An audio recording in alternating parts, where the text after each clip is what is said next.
The Jake Asman Show will begin shortly.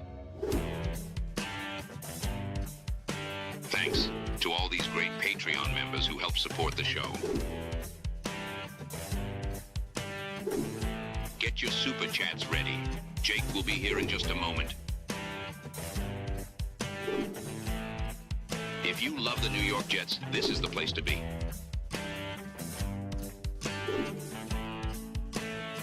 And now, the Jake Asman Show. It's another week where we don't get to say it's Victory Monday. The Jets lose in Tampa, and Aaron Glenn continues to insist that this is not the same old Jets. We'll talk about that and much more. Frankie V will join us.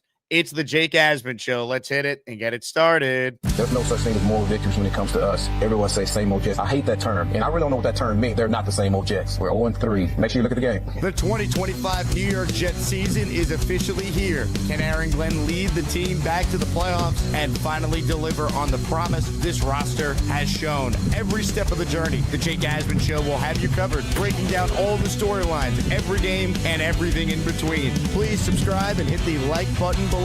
Super chats, baby. Cut the line. The Jake Asman Show starts right now. Here we go. I have returned to New York City. Just got home moments ago, which is why our first show is starting late. But we will have Joe Beningo on with us at 4:45 Eastern time. So many of you who aren't watching live, if you want to hear Joe B's thoughts on the Jets game from yesterday, make sure you look for that video later today, and we'll break it all down with Joe. Real quick, before we bring on our guest, Frankie V, to talk about yesterday's debacle. If you were in Tampa, we took a picture together.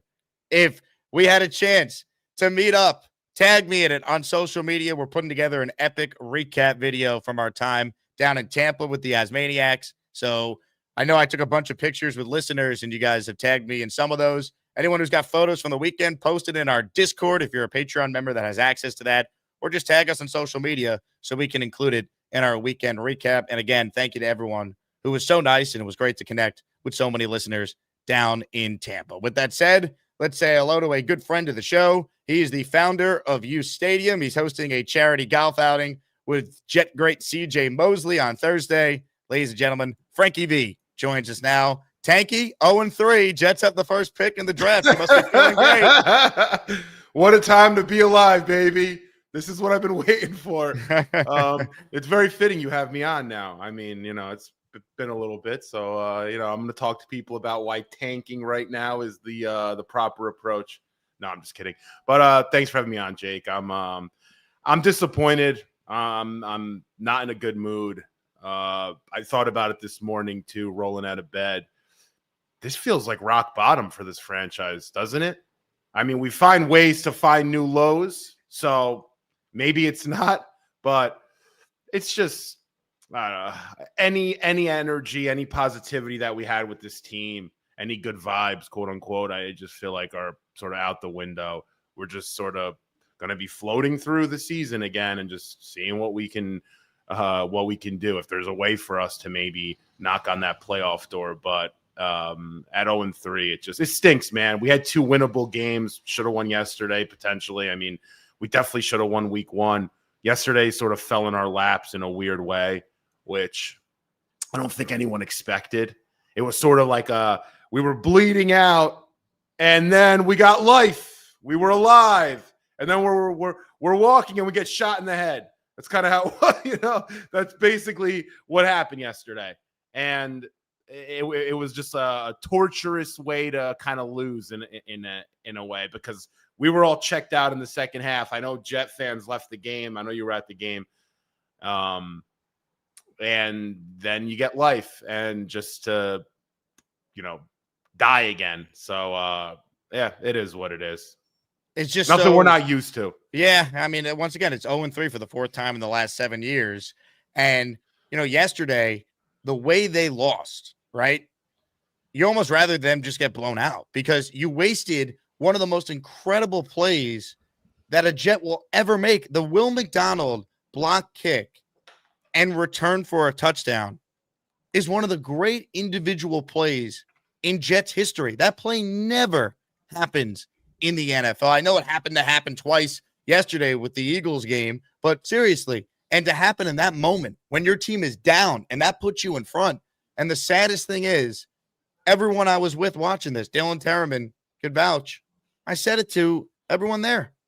You know there's too much time, and they're going to lose because this defense, statistically yesterday, if you take away the Tyrod pick six and even the strip sack they gave the Bucs great field position, they didn't allow a ton of points. But anyone who watched the game knew the Jet defense was awful. They never force any turnovers, still don't have one this season. And you just knew, even without Mike Evans out there, even with 3 offensive linemen down for Tampa, there was way too much time left in this game. And I think that's what's so disheartening, that a team that has a defensive head coach, an experienced defensive coordinator, 8 of its 11 starters back on defense, and that's the performance we're getting defensively. Again, you had a chance to make up for all of it with one stop. That's all they needed to do. They could have stole that game, and they didn't do it. And that McDonald play now goes down as one of the biggest wastes of all time. They wasted an all-time play by a phenomenal football player.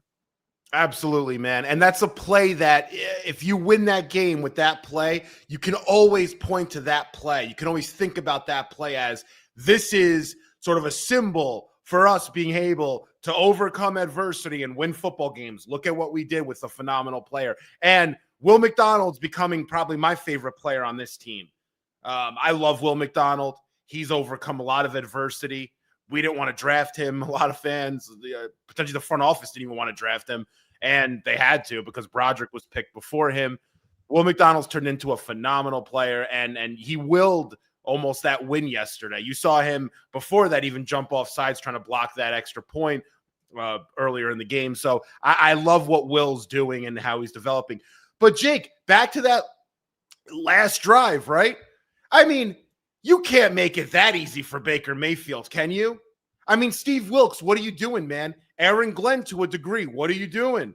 Because Baker Mayfield comes out. They have a deep incomplete pass, if you remember, to Tez Johnson, who was wide open, by the way. So that could have been the breaker right there, the backbreaker. Next play, they have a rollout. He finds Agbuka for 28 yards. Cisco on the coverage. Shocker there. Later on, the next play, he gets an incomplete pass to Agbuka that a lot of people thought was a catch. No problem. They come right back down. Wilks has his weird blitz schemes that he tries to come up with off the edge, or he has one D-back lined up on the outside when you have 2 receivers that are playing off coverage. So it's just do a little pop out.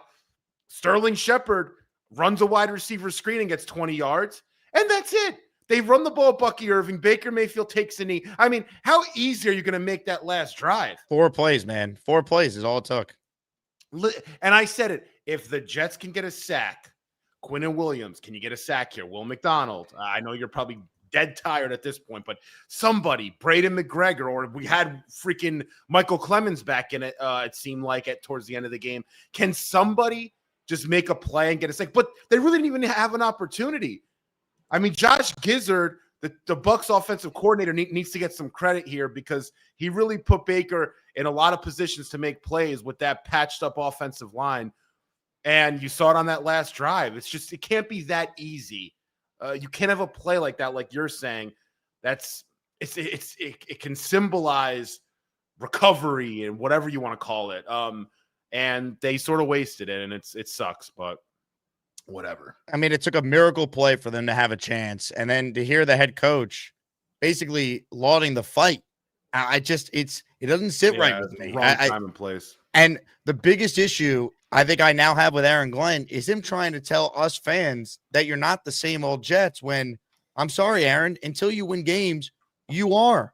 This was the full exchange yesterday for those who haven't seen it. We'll play it and then react because, once again, here's a head coach going out of his way to try and tell us things are going to be different, but nothing we've seen on the field through the first 3 games indicates that anything is changing. Aaron, when you say we're not the same team, you said in your opening statement, what do you mean? You're not the same team as what? Well, we're not the same team as what everyone says, same old Jets. These guys are going to fight no matter what the situation is.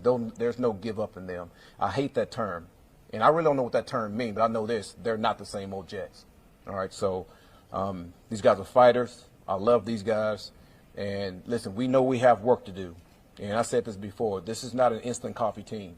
Right, this is a team that's going to continue to keep stacking until we get to where we need to get to where we can consistently win these games. And again, I like where we're at, but I know we have a lot of work to do.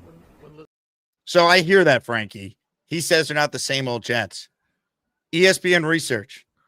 How about this for a stat? It was the Jets' 5th loss since the start of last season when leading in the final 2 minutes of the 4th quarter.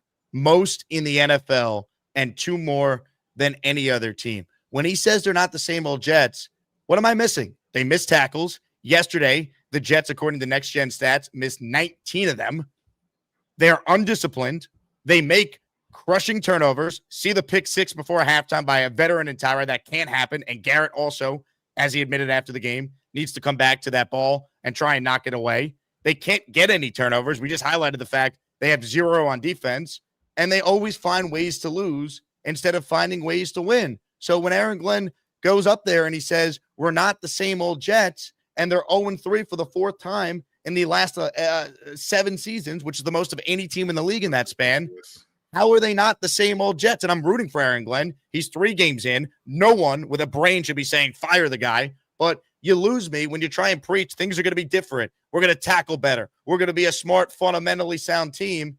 And they're not. They're 0-3. And yesterday, their fight that he's lauding required an absolute gift from the football gods, an unbelievable play by McDonald. Tampa missing 3 O-linemen. Tampa taking their foot off the gas. The Todd Bowles special, 14 penalties. And Mike Evans didn't play down the stretch. And they still won. It's just, I can't hear that from the head coach and think he actually believes it. There's just no way. And how about this? I'll add on to that. Again, another week where we don't have a passing play over 20 yards. We don't. 2 weeks in a row. They can't throw the ball down the field. It looks like if Tyrod Taylor is playing quarterback, it looks like Zach Wilson. If Justin Fields is playing quarterback, it looks like Zach Wilson outside of week 1. I feel like, I was telling you before the show, I feel like you could bring prime Peyton Manning into this team, man. I don't know what's going on. It looks the same all the damn time. The running game, again, Breece Hall couldn't find anything yesterday. We cannot control the ground game. We just can't. And I don't remember the last time we could in this 14, 15-year period of crap. I don't remember a back that really has done anything special since Thomas Jones? I just don't know, man. It really is the same old Jets. And for him, listen, I'm not going to rip Aaron Glenn for running down the sideline and cheering. Listen, guys are energetic and motivated. I know Mike Francesa was ripping him for it, saying, I want a coach, not a cheerleader. You should be sitting there worried about your next play. I get that to a degree, but also he's an energetic guy. He's a defensive guy, played in the league. Good. I don't care about that stuff, right? But when you're trying to now sort of put the boxing gloves on with the media and you're trying to say, I don't know what the same old Jets means. What do you mean you don't know what it means? You know what it means. I feel like he's playing a little stupid with the media a little bit, not really telling them everything. And also, Frankie, he acts like he inherited an expansion level team. Like the narrative that he's trying to spin is that, this is going to take a while because the team is so bad. Look what I'm taking over. And I just think that's total BS because, one, when he took over, he said on the record, our plan is to win now and going forward. And now he's given us the instant coffee line. Big ships take a while to turn. And that's not what anyone wants to hear. We all understand that this team was deficient in some key areas, but some of their deficiencies were by their choosing. They didn't add a number 2 wide receiver. And I watched it in person yesterday, just how brutal that looks when no one can separate besides Garrett. They went out there and chose to keep Xavier Gibson on this roster. That cost them a game. They're choosing to play Michael Clemens, who had another personal foul penalty yesterday and is getting thrown out of the club on that long 33-yard Baker Mayfield run by a tight end, right? Like, these are decisions they made, right? You can't blame Saleh and Douglas and other past regimes for some of these decisions that have cost them games. So I think it's total nonsense from the coach to try and sell us on not being the same old Jets when everything we've seen through 3 weeks is that you are exactly what the Jets have been the last 15 years since they last made the playoffs, the last 10 years since they had a winning season. It's embarrassing. Yeah, no, I couldn't agree more, Jake. And yesterday on our post-game show with Ryan, with Gangs All Here, with the Post, I went on and I went off. I sort of went too far, but I told Ryan, I go, listen, can we go into the offseason a little bit and just talk about some things that to me just didn't make sense? And it started with how we set this offense up to succeed with a defensive-minded head coach. I mean, like, you bring in Justin Fields. That's a what if. Didn't really make sense to me, I'll be honest. Also, doesn't make any sense on having a wide receiver 2 or 3 for that matter, Jake. It's like this team has like some slot wide receiver that could go and play for any other team really in the league and would be their wide receiver 3. We don't have one. I don't even know if we have a wide receiver that would be a wide receiver 4 anywhere, to be completely outside of Garrett Wilson, obviously, him aside. What are they doing? Mason Taylor was hurt. You want to give him some help coming in, don't you, a little bit? Where's Stone Smart been? Where are these other tight ends that we talked about? We talked about Beck. We talked about the other kid. I mean, like, they're nowhere to be found. Isaiah Davis can give you something, I think, in the passing game. He's nowhere to be found. Again, Breece Hall's nowhere to be found in the passing game. I mean, like, they're doing nothing really to help the offense out. And when you look at the defense, you go, oh, we have Steve Wilkes, a former head coach, a guy who actually coached a defense that went to the Super Bowl in San Francisco. You would think you'd be able to scheme up something where you'd have a turnover in 1 in 3 games. Aaron, you think you'd be able to sit there with Steve Wilkes and put something together to scheme up something that can force a turnover? And it's like we played, the best quarterbacks we've ever seen. I mean, Aaron Rodgers is an old shell of himself. He had a good game yesterday. Josh Allen will give you some to get. Baker will too, especially with that patched up O-line. You can't force a turnover. Yeah, man, it is the same old Jets. It is. It's now. Listen, I'll say this. I'll step off the ledge a little bit here, and I can't believe I'm the one doing this. I think you're becoming more negative than me now, Jake. Honestly, I mean, I'm I'm beaten down, man. I just want to win games, and I don't want to be, hearing from the coach afterwards that they're not the same old. When Aaron, they are. You guys have not done anything different. I mean, they missed 19 tackles yesterday. I thought this team was going to be disciplined, and they were tackling in training camp this summer to prevent these exact type of games from happening. Their missed tackling cost them the win yesterday. Watch the final drive. You're right. McGregor's out there missing Baker Mayfield, which leads to the huge run that essentially iced the game and put them in field goal range. Yep, totally, man, totally. And I'll say this, right? Like, Aaron Glenn, he's only been a head coach for 3 games, right? He's gone up against, in these last 3 games, some experienced head coaches. You have Mike Tomlin, Sean McDermott, and you have Todd Bowles. That's not easy. And I'm not giving them an excuse, but you're going up against veterans that have been there. Those teams, for the most part, have a lot of cohesion, have a lot of stability. Those franchises have had a ton of stability. We're trying to figure it out, right? The issue for me becomes when you notice, and it's pretty apparent, some of the weaknesses that we've just highlighted. Michael Clemens, wide receiver 2. You may need to help out Mason Taylor there. You may need to do something with, with the D-line to a degree, or with D-backs. You may need to bring in another safety. I don't know what the answers are, but there's a lot of problems. You're not addressing anything. You can't say we got our asses beat, outclassed by Buffalo, and then you basically do the same thing yesterday. They no-show for 3 quarters. Like, we can't laud the fight when the reality is, if Will McDonald doesn't make a once-in-a-lifetime play, they lose by double digits. It's over. They lose by 9, so they almost lose by 10 points. They lose by 2 scores. The game's over. Yeah, totally, man. And, people are asking me, like, with this quarterback play and Tyrod Taylor, and he looked pretty good. I'm like, listen, I'm not I'm going to be negative. I'll be negative. Don't even talk to me really about Tyrod Taylor being like some option here moving forward. We know. I don't think. Exactly. He's a backup quarter. I was texting Ryan during the game. I'm like, this guy kind of stinks a little bit, doesn't he? Like, stinks in the sense of, like, you'd think he would try to throw the ball down the field. Then he had the 4th quarter, but Ryan's like, Frankie, he's a backup quarterback. What do you expect? That is who he is. You can't expect a perennial backup. I know he started in Buffalo for a few years, but you can't expect that guy to come in and, light things up.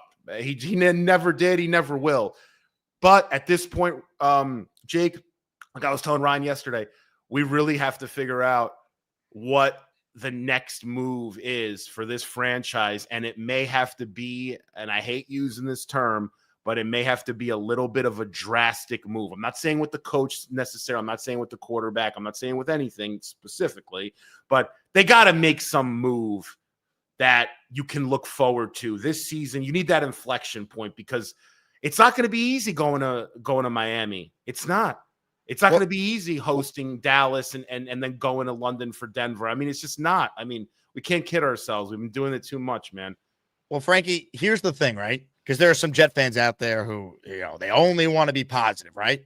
They'll say, well, what did you expect? Did you really think they were going to win any of these games? And the same people who are now saying that were the people that were telling you they were going to win 9 or 10 games this year because they were going to be so well coached. Totally. And let's blame Aaron Rodgers and Robert Saleh and last year's debacle on just that. And like, this team is going to be great, but now we're going to move the goalpost to fit a narrative. Fine. Okay. To those people out there, if you are okay with this 0-3 start, right? Because you could say the combined win-loss record of the Jets' 3 opponents to begin the year is 8-1. Okay, fine. Well, now you're playing the Dolphins, who have actually played worse than you have. What's your excuse if you don't win on Monday night? What's your excuse over your next, let's say, 4 to 6 games? Check the records of the opponents the Jets are playing. They're all either winless or 1-2. If the Jets go out there and continue to lose, now when you're playing teams that are supposed to be now on your level, what do we say then? And that to me is what is concerning, because through these 3 games, I'm not seeing anything that tells me it's going to be different just because they might be playing teams that are worse than the 3 they faced. I don't even think Pittsburgh is that great. I think they're well coached, and that's why they're 2-1 right now. Coaching matters, and I don't think this team is well coached. They have a defensive head coach. Their defense is trash. Steve Wilkes has been an experienced DC. His defense is trash. That's not acceptable. I understand there's going to be limitations with this offense. No, it's not. But the defense being this bad, come on, man. That's a joke. That's unacceptable. Yeah, you see it in football. I mean, look at the game last night. You want to talk about how coaching matters in football. Coaching in the NFL is probably the most important thing that Look at Daniel Jones. Have. Yeah, 100%. What did they do with Daniel Jones? Perfect example. They gave him weapons. He's got 4 receivers there. He's got a great running back, a pretty good offensive line, a head coach that knows how to scheme up offense. I mean, it's not a coincidence. I mean, maybe it is, but he's looking like one of the best quarterbacks in football right now. Seriously. Yeah, Daniel Jones is looking like one of the best quarterbacks in football. Now, talk about the Giants, not to get into the Giants, but they're terribly coached. They're all over the place. Andy Reid and the Chiefs, they didn't play. They're not world beaters this year. They were 0-2 for a reason, but they're not going to lose that game. They're going to figure it out. And Aaron Glenn, he better figure it out, Jake, because I'm not going to be on the train to fire this guy at any point. I am not. And I know it's crazy to say, but you have fans saying that. I'm hearing it. You got to give him the year. And I was thinking about this a little. You have to give him a year and change. You have He's to going to get 2. He's getting 2 years no matter what. Yeah. Come on. Well, no, I understand. I mean, unless you tell me they win 2 games this year and then they start, 0-3 next year, then okay, maybe. Yeah, I was thinking, I've been thinking a lot about it. Keeps popping up in my mind is the Cowboys when they went 1-15, right? And what's his name's first year? Name slipping my mind. Jimmy Johnson. Jimmy Johnson. Yeah, they went 1-15 with Jimmy Johnson. And listen, Jerry Jones was a new owner at the time. They sat down. They looked at the games. They looked at how competitive the team was, and they thought this guy's the right guy. Even though they went 1-15 to move forward, and they won multiple Super Bowls. He won back-to-back. Jimmy Johnson. Now, same situation with Dan Campbell. I see a lot of people posting about Dan Campbell's record, whatever it was, 4-13-1, I think, or whatever he was. Like 3. They won 3 games his first year, but that team didn't have the talent that this Jets roster still does. I hate when people use that comparison. No, I know. But we have to, let's say the Jets do win 3 games this year, right? I don't think with a new head coach, 3 games – that doesn't necessarily mean they're only capable of winning 3 games. You have to look at the bigger picture on things. So, the Jets have to beat some opponents that they're supposed to beat, and they have to play well and not get outclassed down the stretch. So I think early on, it's okay to be outclassed. I'll give you a pass for Buffalo. I'll give them a pass. I'm not giving them a pass for yesterday. I'm not. And I'm not going to give them a pass, Jake, later on in the season if we're playing Jacksonville and we're getting outclassed, or we're playing Atlanta at home and getting outclassed, or that last game against Buffalo we're getting at. Like, they cannot have that towards the end of the season. And I don't want to get too far ahead of ourselves here, but that's what I'm looking at. If we're analyzing this team and we're analyzing Aaron Glenn, you got to look at this stuff, Jake. We can't be playing Jacksonville. We're going back to Florida then, too. We can't be playing Jacksonville in December and they're blowing us out. And then we're going to be fine with, all right, do it again. We can't. That's what I'm saying. Like, it might be Justin Fields that you want to move off of. Obviously, that's probably the case. But Steve Wilks, see you later. And then you got to point the finger at the head coach at some point. I'm not saying this season, and I'm not. I don't want to point the finger at Glenn yet, but thus far, man, it's been super underwhelming. I mean, I didn't even want to talk about this team. I really don't. I don't want to hear about it today. Like, I came on your show, because you're very special and dear to me. So, no, I always appreciate it. But it's crazy, man. It's just like, what are we doing? Can we be 1-2? And I told Ryan yesterday, it'd be nice if you're 1-2 telling your team, hey, we're 1-2, guys. We're going to play Miami. We could be 2-2. Look at that Will McDonald play. We're this new Jets team. And you waste it because Steve Wilks doesn't know how to scheme up a blitz. And we also don't know how to stop a blitz. That was a big issue yesterday, by the way. And they don't tackle well, man. They missed 19 tackles yesterday. That's like, it's easy to blame Wilks for that. And they can't even bring the quarterback down too, Jake. How many times was Baker Mayfield hit? He's spinning. He's like, who's Baker May? What is it, like Mike Vick out there? I mean, how many turnovers has the defense forced through 3 games? I know, 0. I mean, it's insanity. And look at the NFL, man. The Jets lost week 1 because they lost the turnover battle. Week 2, they had no chance, but the turnover by Justin Fields really put that game in motion there. Throw out that game, you're playing the Bills, all right. Yesterday, the game came down to the fact Tyrod, who's a veteran, threw a pick 6. He had a huge fumble, and the Jets themselves didn't fall on any fumbles. Like, they didn't come up with any interceptions. It's just, look at what they invested in the secondary. They paid Sauce. They obviously, previous regime extended Carter. They signed Cisco. That was their move. That was their big move. Brandon Stevens was their big free agent signing. So it's easy to say, hey, Glenn and Muji, they need more time. And ultimately, that is true, but they're not absolved from criticism here, Jet fans. No one's saying they need to be fired. But if you want to just blindly support this new regime when we have been so patient as fans and it never turns around, why would we think it's going to be any different? Let's hold these people accountable in real time. No one's saying fire them, but the idea that you can't be upset or critical for any of these decisions is total BS. Totally. Listen, you came into a season, you signed Justin Fields, you had re-signed Jamie Sherwood to be the leader of that defense. You gave Sauce and Garrett their money. You kept Brees on the roster, even though he's in the last year of his deal. You brought in Stevens, you brought in Cisco, like you're saying. The Jets set themselves up to say, hey, we're ready to play. Quinnen got back from injury. Jermaine's back from injury. Quinnen's injury was, camp thing. You were ready to go. These guys should have been a little bit more ready to go, I would say, especially yesterday. It's embarrassing what happened against Buffalo. That's not something you want. That's I was telling a lot of people, it was almost soul snatching. It felt like a little bit like Sean McDermott telling Aaron Glenn, this is my effing division. You got a long way to go, pal, which is fine. That happens. That's totally fine. I guess it's not fine as a fan to see, but it happens, that was a statement. Why do you think they gave Elijah Moore that little reverse? They started the game with a reverse to him too. He does a stupid backflip. Like, you stink, pal. Good luck. Good luck being on a practice squad in 2 years. But they tried to put their foot on our necks, and they did for the most part. Now you came out this week and they were flat. Even the first play of the game, like, Tyrod, you got Garrett Wilson on a long crossing route or an in across the middle of the field. Dude, that's 25, 30 yards. Dude, it was very Gase-like. The scripted plays worked 100%. Early, and then the second they ran out of the scripted plays and Tampa started to win a lot with their blitzes, they were too slow to adjust. They finally started throwing those crossers to have Arian Smith run the clear out and get Garrett involved a little bit, and they had some screens in the quick game. It took way too long, and I get it. Look, Angstran's learning on the job. He's a first-time play caller. I'm just way more down on the defense, Frankie, than the offense. I mean, the offense, we know there's limitations there. Yeah, we know they're starting, a rookie tackle who's been very good in Membu. We know Olu had a rough game yesterday. He's still learning. Like, they don't have AVT. Like, there's going to be some issues there. the defense was supposed to be the strength of this team. People are now trying to rewrite the narrative that, oh, the defense is actually not that good, that it's going to take more time. And while they're certainly not perfect, the idea that a team that went into the year with 8 of its 11 starters back and was third in total yardage allowed, the fact that they're so much worse coached on that side of the ball and they're losing games because of their defense. They lost week 1 because of the defense. They lost yesterday because of their defense.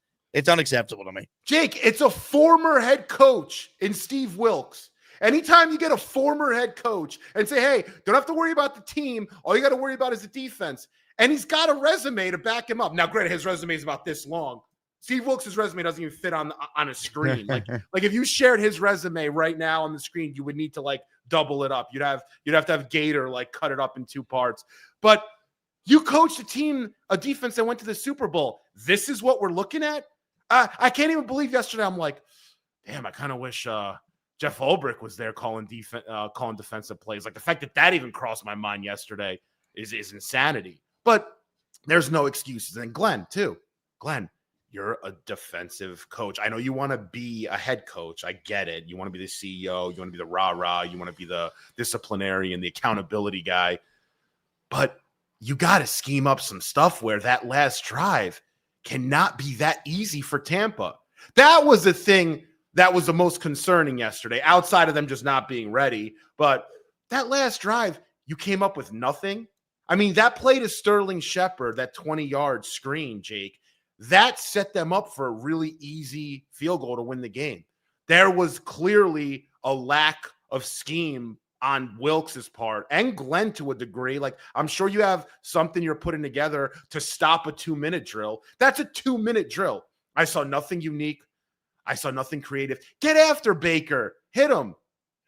Or do something in the secondary to try to, mask some coverages and someone make a play on a ball. There wasn't even a ball we could have really picked off yesterday. Baker could basically just do whatever he wanted for the most part. Abuka was hobbled. Mike Evans was in and out of the game. I don't know, man. But, man, it is same old Jets. And I hope Aaron Glenn can figure this thing out. You know, and everyone here knows, Tanky V, and I want an offensive head coach. I want a Josh McCown, blah, blah, blah. Hey, it is what it is. But this team, I'm just saying, Jake, at some point, all these decisions that we make in the offseason that I know don't make sense. I know doesn't make sense. Most fans know that things don't make sense. Wide receiver 2. How can you compete in the NFL? How? When your wide receiver 2 is Tyler Johnson. And no, their wide receiver 2 is now Arian Smith. Look at the playing snaps. So 3 games in, Arian Smith almost out of necessity because the guys behind him are somehow worse, Frankie. He's now in a spot where as a day 3 pick, a guy who was picked in the 4th round that most people felt like he should not have been picked till the 6th round at the earliest, he's now your number 2. What if Garrett Wilson rolls an ankle? I mean, they're not going to be able to have a positive passing yardage in games. Like it's bad, man. Think about if you're scheming. Do you think you know what Todd Bowles did yesterday? He's like, who do they got out there? Garrett Wilson? All right, we'll single him up and we'll have over coverage on him and we'll send blitzes all day. That's literally the entire defensive strategy against the Jets. It's simple but brilliant at the same time. Here's the snap percentages. Smith 78%, Johnson 70, Lazard 25. Josh Reynolds making less than $3 million. Think about that though. They do, and that's on Muji. No, we do. I know. Yeah. It's wild, dude. It's insanity. I know you got to run, Frankie. So I want to give you a chance to plug the golf tournament, but real quick. Yep. This is from Badlands here. I mentioned this stat before. Next 6 games, right? Look at the records of the teams the Jets are playing. 3-3. Is that fair? If Aaron Glenn's the real deal, they're going to go worse than that, better than that. I mean, I'll just say this: we'll be 2-5. I don't know how. It's just it's been a 2-5 kind of flow for me. 3-3. So we're going to win 3 games in a row. Well, I mean, they could go every other. You know what? Do you want to hear something crazy before I go? I am the idiot that on our preview show picked the Jets to win the last 3 games because I thought they were going to win week 1. We lost. And I'm like, oh, we have the Bills number. We're going to win that game for some reason. We lost that one. And then I'm like, oh, we can't go 0-3. I'm going to pick them again. And so as much as As much as, I hate this team at this point, I've been picking them. I see talent. I thought they were going to win yesterday, dude. I thought we'd get a I Todd did Bowles too. special, and we kind of did. I mean, the Bucks know. won a game where they were Yes. down 3 offensive linemen. Mike Evans in the fourth quarter committed 14 penalties and had a field goal block for a touchdown the other way. Like, in what world does that team not win that game unless you're a Jet fan? And Frankie, that we are. Yeah. That Will McDonald play, man. No team in NFL history has that play and then loses the game. Like, it just doesn't happen. There's so much momentum that's been swung. There's so much energy. The team's all riled up. The coach is going nuts on the sideline. And you lose that game? That's like disheartening, man. That's like worse than like losing if they made that field goal. It's like almost worse. But Tell us about the charity event Thursday. CJ Mosley. What do the Asmaniacs need to know, Frankie? All right, Asmania world, Asmaniacs. This Thursday, if you're in the New York City or metro area, Westchester County specifically, come out to Harrison, New York. Thursday, we're doing a golf outing with CJ Mosley. CJ's a good friend of ours, and he's helping us promote Tunnel to Towers, which is a foundation supporting families that have been affected post 9/11. We're doing our best to raise as much money for those families as we can. Come out. If you want to play golf, golf starts at noon. So if you come out, you could be an individual golfer and golf at noon. You could join a foursome if need be, or if you have a foursome, you can go on our website and buy tickets there. All profit proceeds go to Tunnels to Towers. Or if you don't want to golf, like I'm not golfing, I'm going to have a little bit of a good time. I'm going to go to the vendors, talk to people, smoke a few cigars, have some drinks. You can just come to the cocktail hour, which starts at 5 p.m.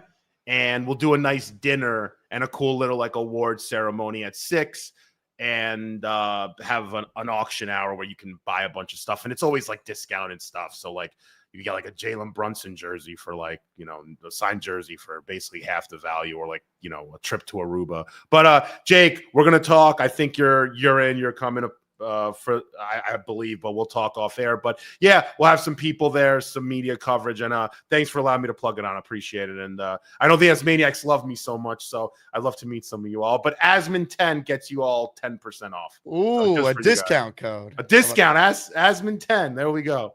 Asman10. How about that? Frankie, you're the man. Appreciate your flexibility this morning, dude. Appreciate you, brother.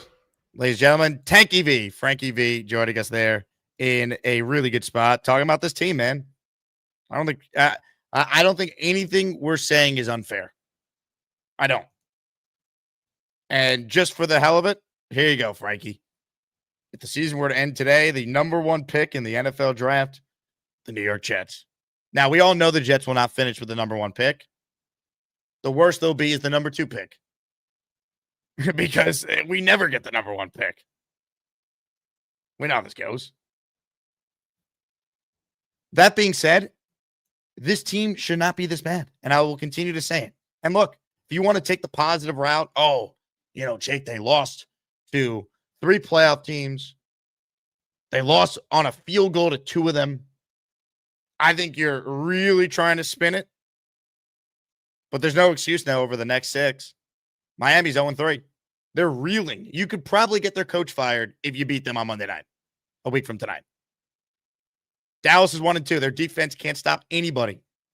Russell Wilson has this career game. Want to know why? Because he played the Cowboys defense. Watch him last night. Caleb Williams, he's stunk for the most part in his career. Finally has this great game. Why? Played the Cowboys defense. Denver is a good team. They're not a great team, and that game's in London, so it's a neutral site. Carolina, I'll be at that game. They're not a great team. Cincinnati looked horrible without Burrow yesterday. Cleveland, Joe Flacco, 1-2. But they're not 0-3. Why? Because they found a way to win against the Packers when no one gave them a chance. So, if they can't win some of these games here, what are we talking about, man? Seriously. What are we talking about? Now, I do want to do something nice for the community. We're going to give away a throwback Garrett Wilson jersey during today's stream. So gift memberships to enter. And today is your last day to enter the Asmaniac raffle, which will be on our first show tomorrow with Robbie Sabo. We're giving away tomorrow on the show a signed Darrell Revis football, a signed Sauce Gardner football, and a signed Wayne Corbett football. So keep that in mind because you only have this show and the show tomorrow for your last chance to enter to win those 3 prizes. I will get to your super chats coming up. Also, of course, we'll get to your calls. But first, I want to talk about our sponsor today, Hall of Fame Bets, HOF Bets. Now, if you don't know about HOF Bets, listen up because what they do is try and help you make smart bets, aka try and win money. They have a bunch of different ways to do so. They have a parlay optimizer, which lets you see which legs might bust your bet so you could adjust before kickoff. They crunch millions of data points instantly, whether it's a same game parlay or a money line pick. HOF, they do the heavy lifting. One click, you send your bet straight from HOF into your sports book. It saves time, it saves stress. Over 1 million users already trust Hall of Fame. It's rocking a 4.9 rating in the App Store, and that is no accident. The app was created by a bunch of Ivy League stat nerds, so they make it easy for you to make smart, informed bets. All the analytics you need, it's right at your fingertips. And right now, listeners of the Jake Asman Show can get a 7-day free trial plus 50% off your first month. Just download the HOF app on iOS or Android. Use code Asman at checkout. Take advantage of it while it lasts. Download HOF today. Use code Asman and start betting smarter. Shout out to HOF for sponsoring our show. That's Hall of Fame. Download the app in the App Store. Some super chats. Peg and Artie start us off. Just wanted to say we had a great weekend. The win was meeting everyone. The loss, same old Jets. We're the freaking New York Jets, so we're shit. That's how it feels. Until they win, that's how it feels. Peg and Artie, great to meet you. Well, actually, as you pointed out yesterday, Artie, I met you at the draft party briefly, but great to actually have lunch with you and hang out with you over the weekend. Since he met in the house, he's in the raffle for 2. Glenn loves to point out the obvious mistakes and then confidently says they'll be fixed. We are going into week 4 and nothing has changed. Is it more coaching or personnel issues? I do think it's both. I'm not trying to tell you this is the greatest roster, but some of the flaws that have been exposed here were supposed to be cleaned up, I thought, with better coaching. They still miss tackles. They're still undisciplined. They still make crushing turnovers. They still can't force any turnovers. They still find ways to lose instead of finding ways to win. So I don't understand how the head coach could try and say they're not the same old Jets. They are. They allowed 10 points in the last 2 minutes of the first half yesterday. They allowed a long field goal drive to start the third quarter. Isn't that when you make your adjustments, you come out ready to go? Yesterday was the 5th loss since the start of last season when the Jets have led in the final 2 minutes of the fourth quarter, which is the most in the league. So Glenn could try and act like this team is so bad that he's taken up, but you haven't done anything to improve it. Last year's team blew the lead 7 times in the fourth quarter. They had the lead. It's disappointing. King and Dream says, AG, come on, be nasty work in these 3 games. Look, the combined record of the opponents they played is 8-1. So if you want to show us something, go beat the Dolphins a week from today. Get a win. Like, win a game. And by the way, for those saying, oh, Jake, you can't expect them to win. Can I expect them to win next week? Is that allowed, Jet fans who tell me I'm too negative? You know what's amazing? It's kind of really come full circle. I used to be accused of being too positive. Now I'm too negative. So maybe I'm just a fan just calling it how it is. It's amazing. I used to be accused of being too positive by some. Now I'm too negative. And what I really love is this was like full circle for me because I used to be a Zach Wilson truther. Then I became the biggest Zach Wilson hater. Or maybe, I don't know. I just look at what happens and formulate an opinion based on information that becomes available. New data, new games being played, being said data. Can I expect the Jets to win this week, folks? Well, according to some of you, because they're an underdog, we're not allowed. They're a 2.5-point underdog on FanDuel Sportsbook, our presenting sponsor right now. Am I allowed to expect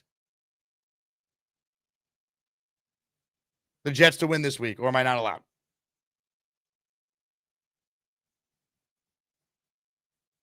I mean, come on. Win the game. The Dolphins are in free fall, everyone says. Well, are the Jets not? Win the game. Win a damn game. I don't think it's asking for that much. I really don't. Comments, questions, super chats. They'll cut the line. Joe Beningo will join us today at 4:45. Appreciate all the support from those in the chat, those watching after the fact, and again, especially everyone I met in Tampa this weekend. Let's get to more of your calls. And by more, I mean, let's get to your calls right now on our Gustbuster Umbrella Hotline. Kyle Clifton will start us off.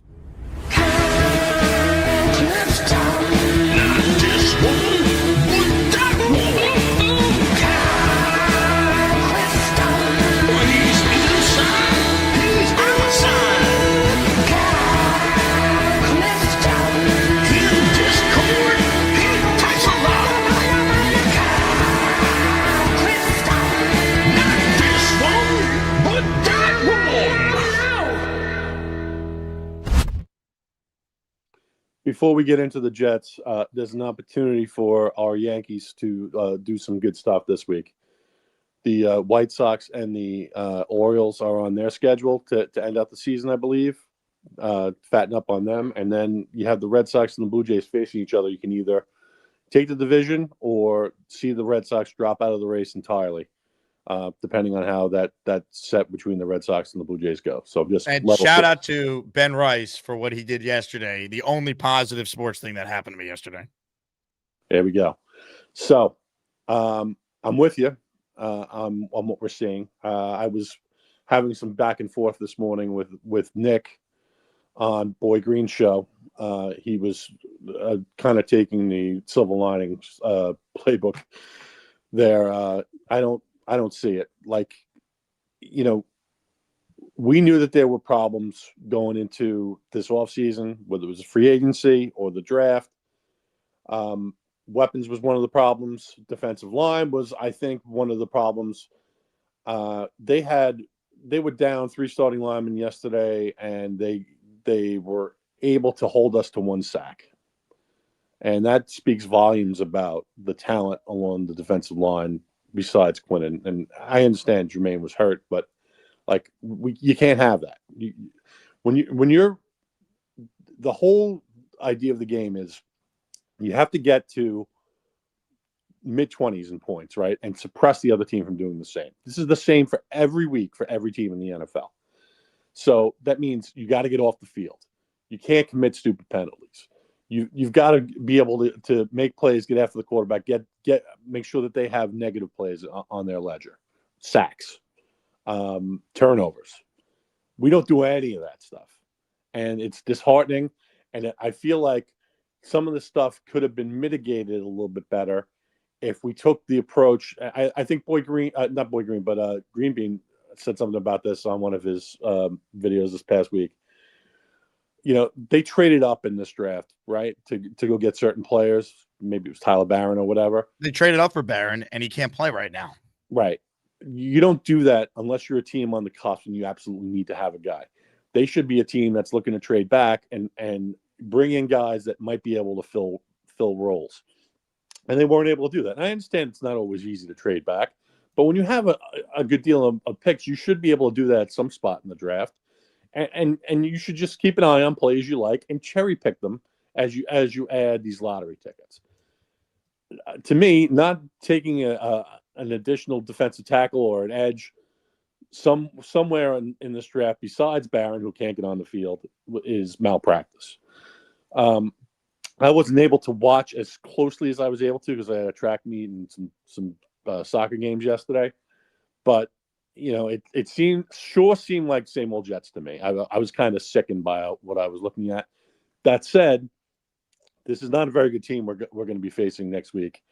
If you're ever going to dig yourself out of the hole, this is the time to do it.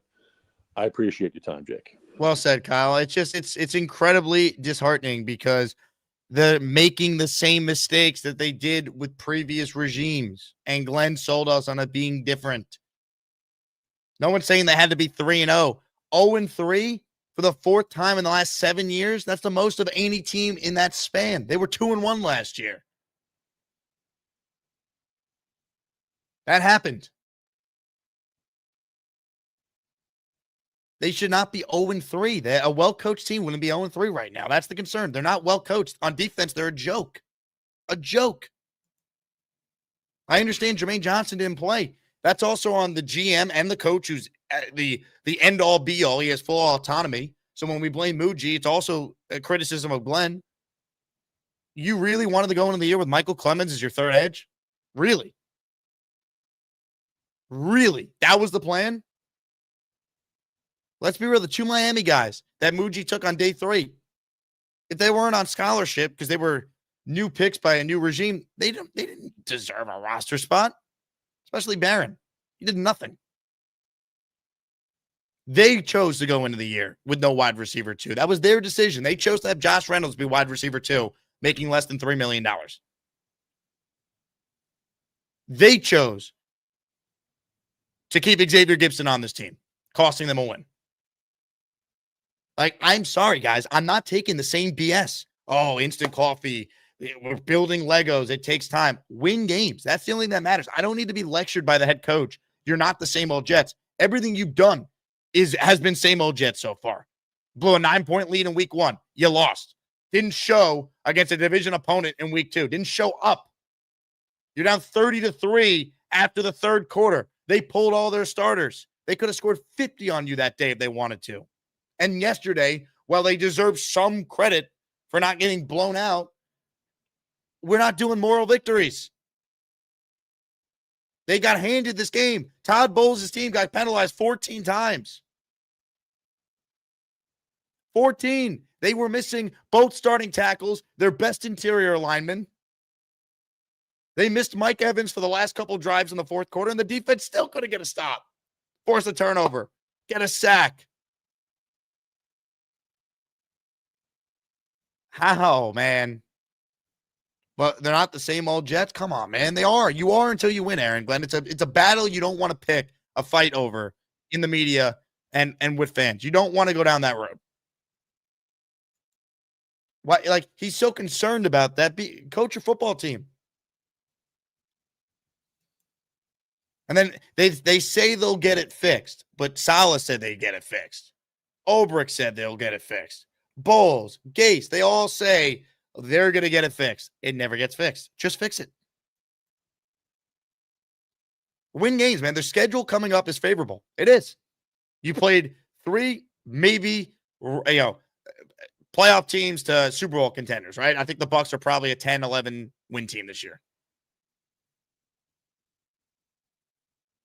Pittsburgh, we know they're at least a 9-win team. They are every year.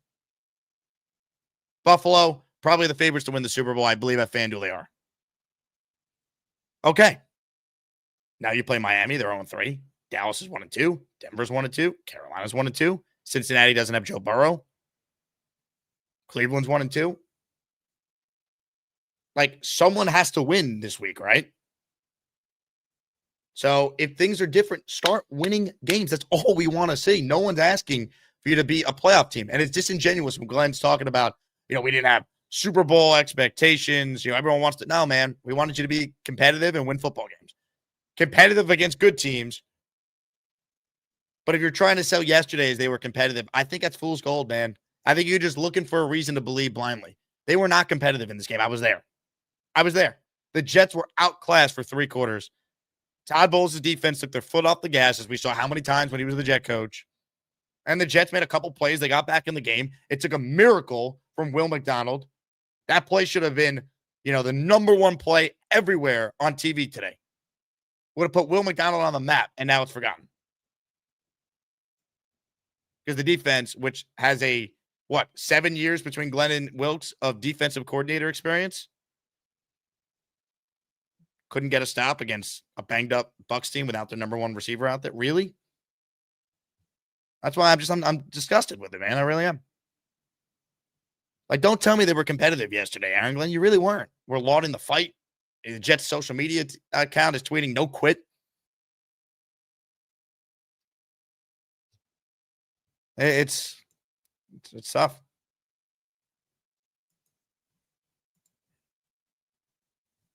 Bang Mateo, who I'm sure is thrilled with another loss, says our issue is hiring and drafting philosophy. Thank you, Bang. TH writes in, is Fields starting when healthy? I believe he should. Here's another issue with Glenn. I don't know why he needs to make everything so combative with the media right away. I understand people don't like the big bad media. They don't like the jet speed. But I'm listening to Glenn this morning. He was asked, quote, when Justin Fields gets clearance by the doctors to play, will he go back to being your starter?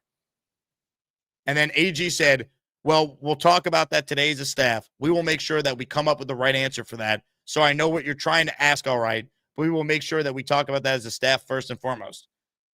Media then followed up, just to be clear, because sometimes we speculate in the media a little bit. AG, yeah, I know that. Media, so I'm trying to avoid that here. This was Samini's questioning. So you're saying that it's up in the air who will start. AG cuts off the question and then says, Justin came in as our starter, and he has been our starter. Listen, Tyrod was a backup, so I want to make sure that I know exactly where Justin is at. I don't want to say anything until I know Justin is cleared. I don't know why he needs to be cute with the media there. Just say, Justin's our starter, and when he's cleared, he's going to start. Like, just the extra combativeness there is unnecessary. It's a battle you don't need to pick. You don't need to have an adversarial relationship with the media. They're not going to bury you in year one, Aaron. In fact, Samini's been one of your biggest advocates, saying he's going to be the guy to turn it around. He's exactly what they need. I don't understand why that needs to be an adversarial relationship there with people just trying to do their job. Right? Because I just got asked the question, is Justin Fields starting when healthy? Glenn was asked that by someone covering the team whose job is to get that information for us as fans. And he can't just give an answer. Why? You don't need to make the job harder for yourself by going out of your way to be adversarial with the media. It doesn't do any good. Like, did Jet fans get excited that he gave pushback there? There was Samini trying to ask about, is Fields the starter if he's clear his concussion protocol? If you don't like what the media is saying, if you don't like them speculating on things, just say, yes. Like, I don't understand.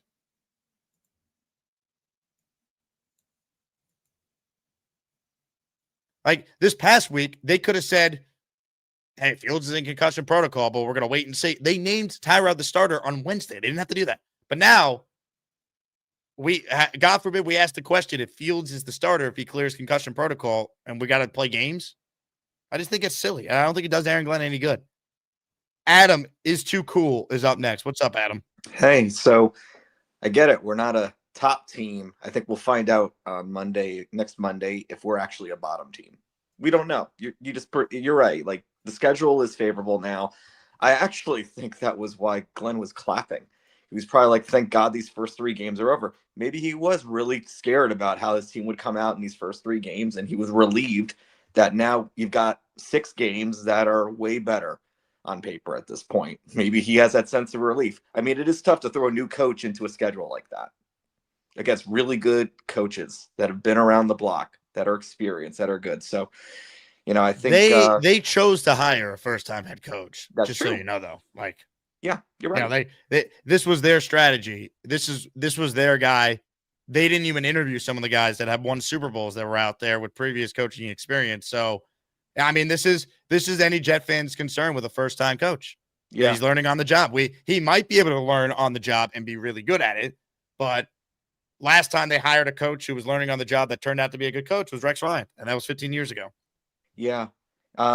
We'll have to see what's going on. So I've been penciling this Miami game on the calendar for quite a bit, and I know that people are going to immediately torpedo this take, and it's fine. I get it, right? I'd like to look at, like, when Sean Payton. Would you say Sean Payton's turned around the Broncos? I would, yeah. Okay. If I'm not mistaken, in his first year with the Broncos, and reminder, he was an experienced coach when he took over that job. They lost their first 3 as well, and actually their third game was losing at Miami. I think they lost at Miami 70-20. Do you remember that score, Agami? Correct. Yep. Yeah, I hope that does not happen to us. But even for a coach as good as Sean Payton is, it does take time, and it sucks. It sucks for us fans because we're so deprived of winning football. We're so deprived of just getting a lucky win. Besides Gibson, ironically, Gibson's like the last time we ever felt like a miracle worked in our favor. But, like, we just haven't had that. It's been tight, and these losses have been excruciating.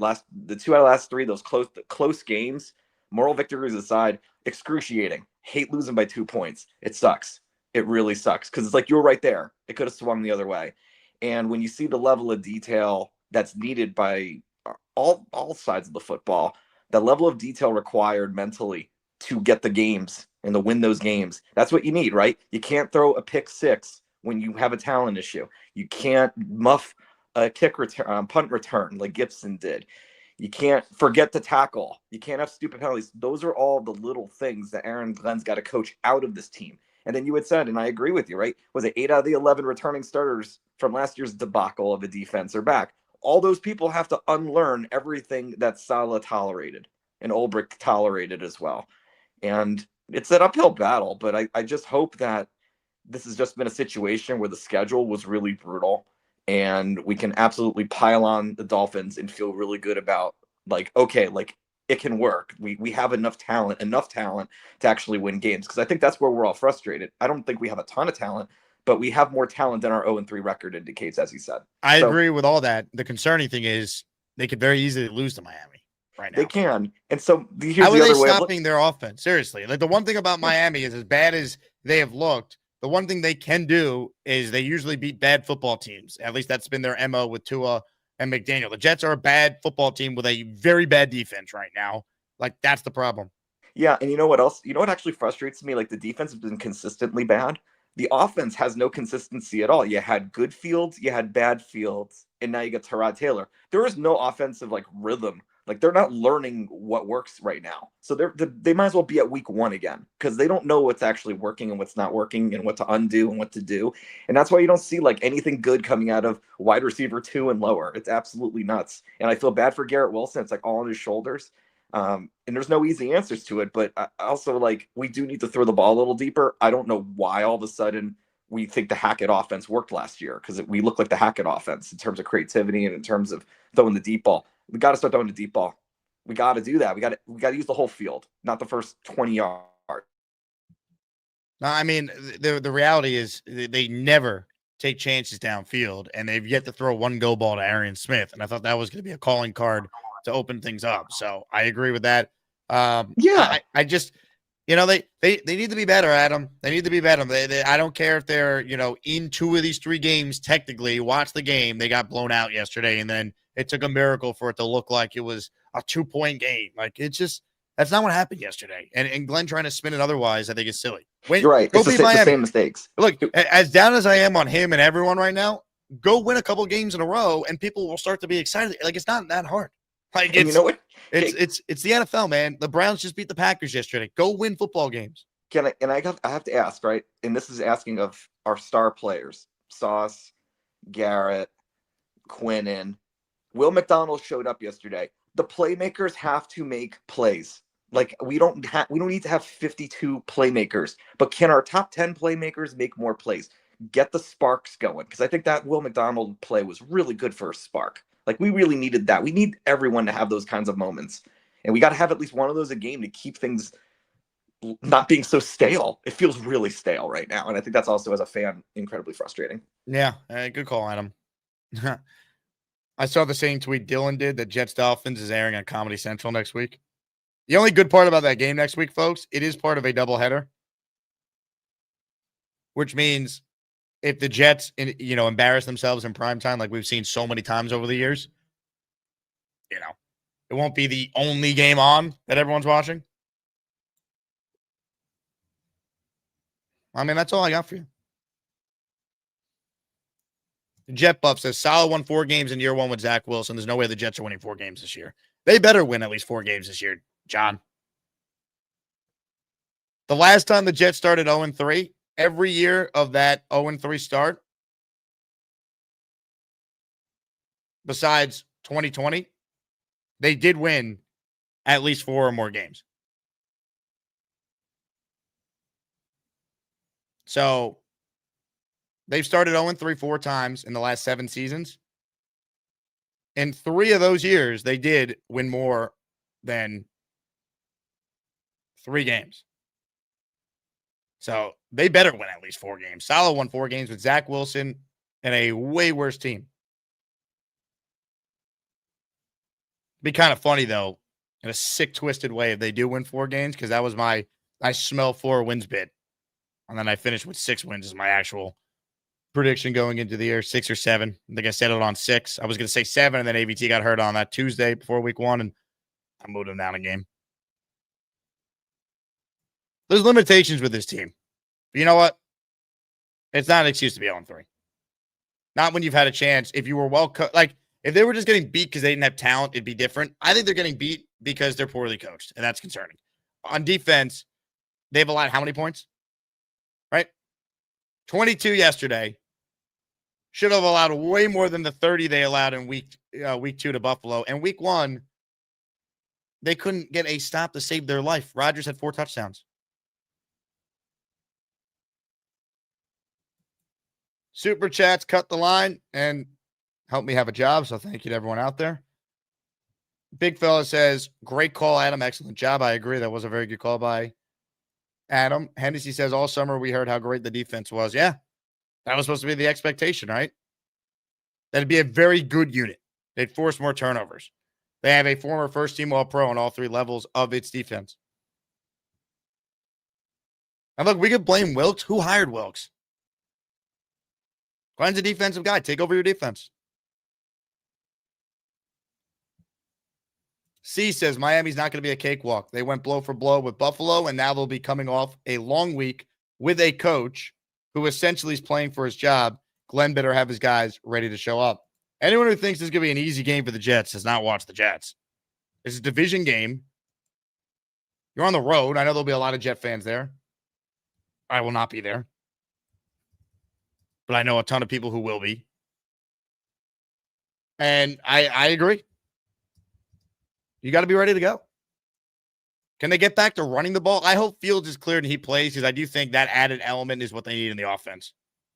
You know, Tyrod's not a statue back there, and he took a lot of hits yesterday, and he did his best. But I'll take the upside of Fields potentially breaking off a long run for that explosive play than anything else because this offense just does not have explosive plays. Well, they have 1 play yesterday offensively of 20 more yards.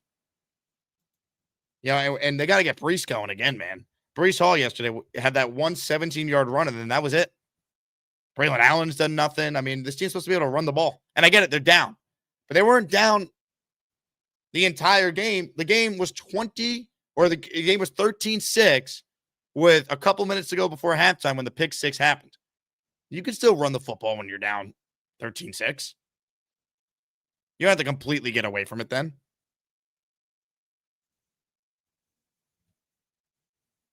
Spencer Green says, I've heard enough. Where is that big bastard beast? Where is, by God, Bobby Midnight? Where is greatness, Gary? I got some words today. Jets still not electing to kick ass, and I have had enough of it.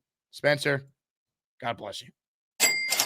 Also, Spencer, what happened? I thought you were coming to Tampa. Couldn't get a dog sitter? Spencer Green says, also, miss Tampa because the dog sitter out of town. Well, there's your answer.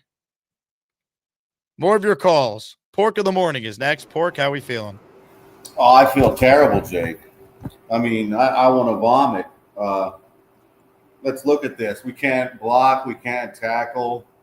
It doesn't look like we have any discipline. We pursue every fucking time. This guy, Michael Clemens, he's not a football player, in my opinion. He wouldn't play for any other team.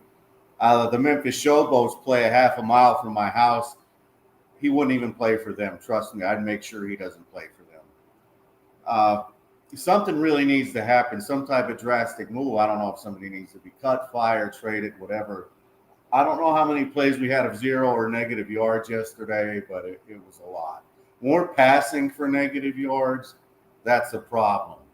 I don't know if we had any screen passes, but if we did, they probably got snuffed out.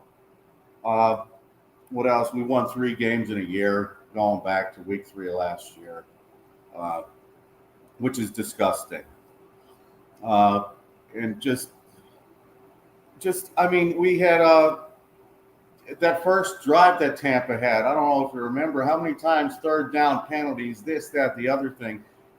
You know, bad coaching kept us on the field for our defense on the field for 4 or 5 more minutes. Well, that's what's so disheartening, right? I mean, the Jets defense at times actually does a pretty good job getting Tampa into 3rd and long, and then they don't get off the field. That's what annoys me to no end. When you have 3rd and long and your defense can't get off the field, that is demoralizing for a football team and for any of us who are just sitting there investing our time watching this bleep show Sure. every year.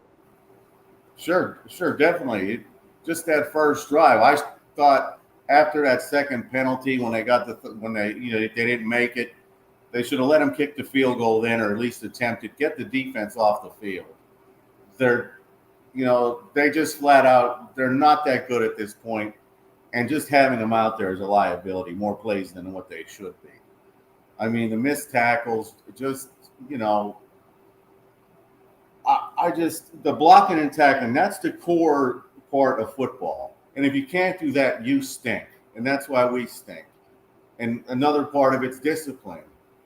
Glenn keeps losing his mind on the sidelines with anger and this and that. That doesn't work for me. It works every once in a while, but when you keep doing it, it gets old. I mean, if you can't win games, you ain't shit in this league. And, our record is what we say we are. And just that, and here's another thing about a bad coach. Todd Bowles sucks as a coach. I don't care what anybody says. If there was a decent coach out there, we would have been beat 40-3, but we weren't because we played another undisciplined team. And end of the game, here's Todd Bowles. He could put the game away. He could have ran the ball against us, got the first down, and took a knee. That's what I would have done as a coach because the Jets couldn't stop shit yesterday. And guess what? The game would have been over. We wouldn't have got to witness one of the greatest plays ever in Jets history, not only Jets history, football history.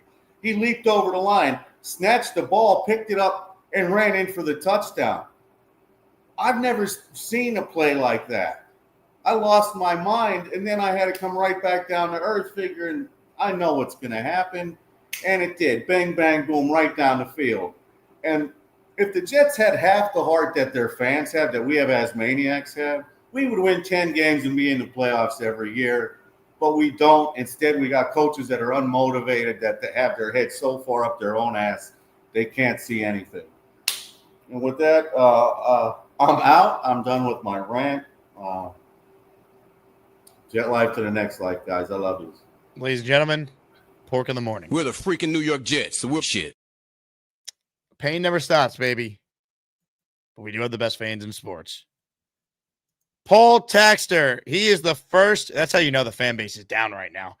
It took an hour and 12 minutes into the show on a Monday, on an overreaction Monday show, for memberships to fly off the shelves. And we're giving away a Garrett Wilson throwback jersey today, folks. Paul, thank you for the support. You're in the Asmaniac raffle for 5. Hello? You play to win the game. If you got a gifted membership from Paul, make sure you thank him. Super chat from Jet Life, who says, LOL, bumped into you as I was leaving the stadium, and I asked you, did you have faith we could pull this out? You said no, LOL, at least a good time Saturday night. Yeah, I mean, I had no faith. The second McDonald's scored, I said to Dylan Terriman, they're losing this game now. It's sad, but we all knew. But we have a defensive coach and a defensive coordinator with a combined 7 years of defensive coordinating experience, and our defense sucks ass. I mean, it doesn't make any sense.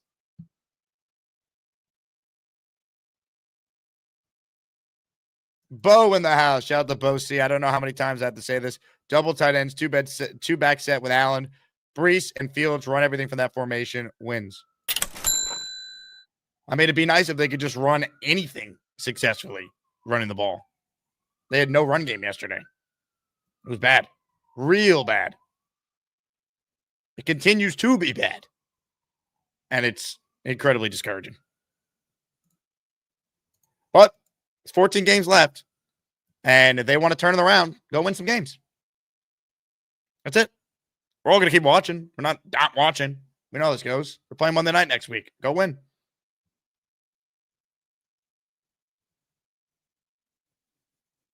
Crazy.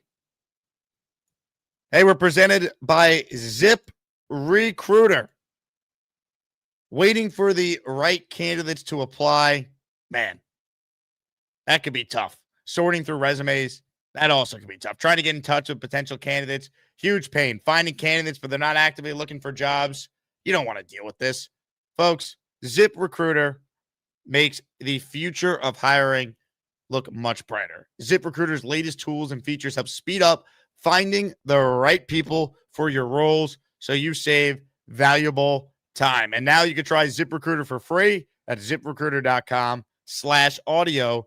ZipRecruiter's new advances, you can easily find and connect with qualified candidates in minutes. See a candidate you're really interested in, you can unlock their contact info instantly. Over 320,000 new resumes are added to ZipRecruiter monthly, which means you can reach more potential hires and fill roles sooner. No wonder ZipRecruiter is the #1 rated hiring site based on G2 at ZipRecruiter.com/audio. Use ZipRecruiter, save time hiring. 4 out of 5 employers who post on ZipRecruiter get a quality candidate within the first day. And if you go to ZipRecruiter.com/audio right now, once again, you try it for free. Again, that's ZipRecruiter.com/audio. ZipRecruiter, the smartest way to hire. Comments, questions, super chats. They always cut the line. Bunch of you are still on hold, so let's get to as many as we can. Jiggy the Jetman is next. Jiggy, how we doing? I'm good. How you doing? What's up, man? I'm doing well. I mean, I was actually at the game yesterday. I was sitting on the home side. Thought I was gonna be able to talk some shit over there and go home with a dub, but it was actually the exact opposite the whole time. But it's the last minute, I guess. I mean, I could talk a little bit when Will had his little play, but other than that, it was just a whole bunch of Bucks fans just heckling the whole time. But still a good time there. But as far as the team goes, I just feel like the offensive coordinator and defensive coordinator is just doing too many simple things. Like watching the game, I can tell when they were running the ball. Like I can tell when he was sending a blitz and knew exactly where they were coming from. Like there were no stunts, no games, no like pressure from like different places. Like you knew where exactly the 6 people were coming from. Like he barely dropped back. If he was showing blitz, it was a blitz. Like he wasn't dropping back and trying to mess with Baker. Like, and then on top of that, like it's not even just the simplicity of the calls. Like on defense, if you were watching the game, like they're over running their gaps, they're missing tackles. Like 19 missed tackles yesterday, Jiggy, according to Next Gen Stats. 19. It was just terrible. Like that's not a coaching thing right there. That's like we're 3 games in, you're a grown man getting paid to play football. You've been years into this league. Like, but they said it was a coaching thing going into the year. Glenn talked about how they were the worst tackling team in the league last year, and they're going to change that because to play football, to get ready for the season, you got to tackle and training camp. And it's like all these things he's preaching, it's not working. So does that mean the message is not getting across to the players? Like that's not good. But that's what I'm saying. That's why I don't think it's a coaching thing anymore. Like we seen that you spent this time during the training camp. Like the players were talking about, we're here tackling. Okay, you guys were saying that this is what you were doing.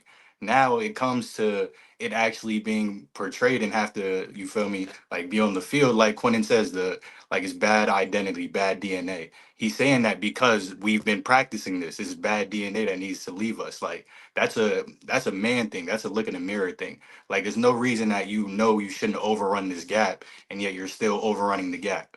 Like the last 2 games on defense, every single run has been back cuts and breaking and people missing tackles. Yep. It's literally like I'm not on the field and I know the running back is going to back cut. What are my linebackers doing? And another thing, McCrary Ball was gas yesterday. Him getting hurt was the coach is not trusting in their depth yesterday. I know Quincy got hurt, but like he was gas. He was doing special teams. He was out there filling in for Quincy. I was about to say Michael Carter. Michael Carter. He was not making plays at all either. He has to do a better job tackling. Like, yeah, he made the play that got us back in the game, but his effort in the run game needs to be a lot better. He was on their backup right tackle, and his backup right tackle in the run game was doing whatever he wanted to as well. Like, that's not something that can happen. So we definitely need Jermaine back because it is terrible having Clemens out there. He was gassed. Like, just the defense in general is looking worn out already, and it's not even deep into the season. I don't know. It's bad. The linebackers have been struggling. I mean, Sherwood probably had his best game of the season yesterday, though. compared to Sherwood, he the was first okay. two. I mean, everything you're saying is fair, Jiggy. I mean, I think some of it's coaching, some of it's certainly on the players. I had higher I had higher expectations for this defense. I don't think they should be this bad. I like they're certainly not perfect from a personnel standpoint. They shouldn't be this bad. And some of the personnel moves they made. Like, Yeah, you Stevens you is can't say, oh, it's a new scheme. We got to learn. You got to get our guys in when like you chose to keep Jamie Sherwood. That was your big money extension. You also then chose to bring in Stevens and Cisco to play safety. Like you kept Tony Adams. You kept Isaiah Oliver. You kept Michael Clemens. You kept these guys. You didn't need to. These were your moves, Glenn, Muji. Exactly. Like that's what drives me nuts. It's like, oh, we can't be critical because it's not there. It's like some of the players that are making mistakes are their personnel decisions. So we can be critical. And don't get me started on the offensive play call. And it's like, are you gonna be a running identity?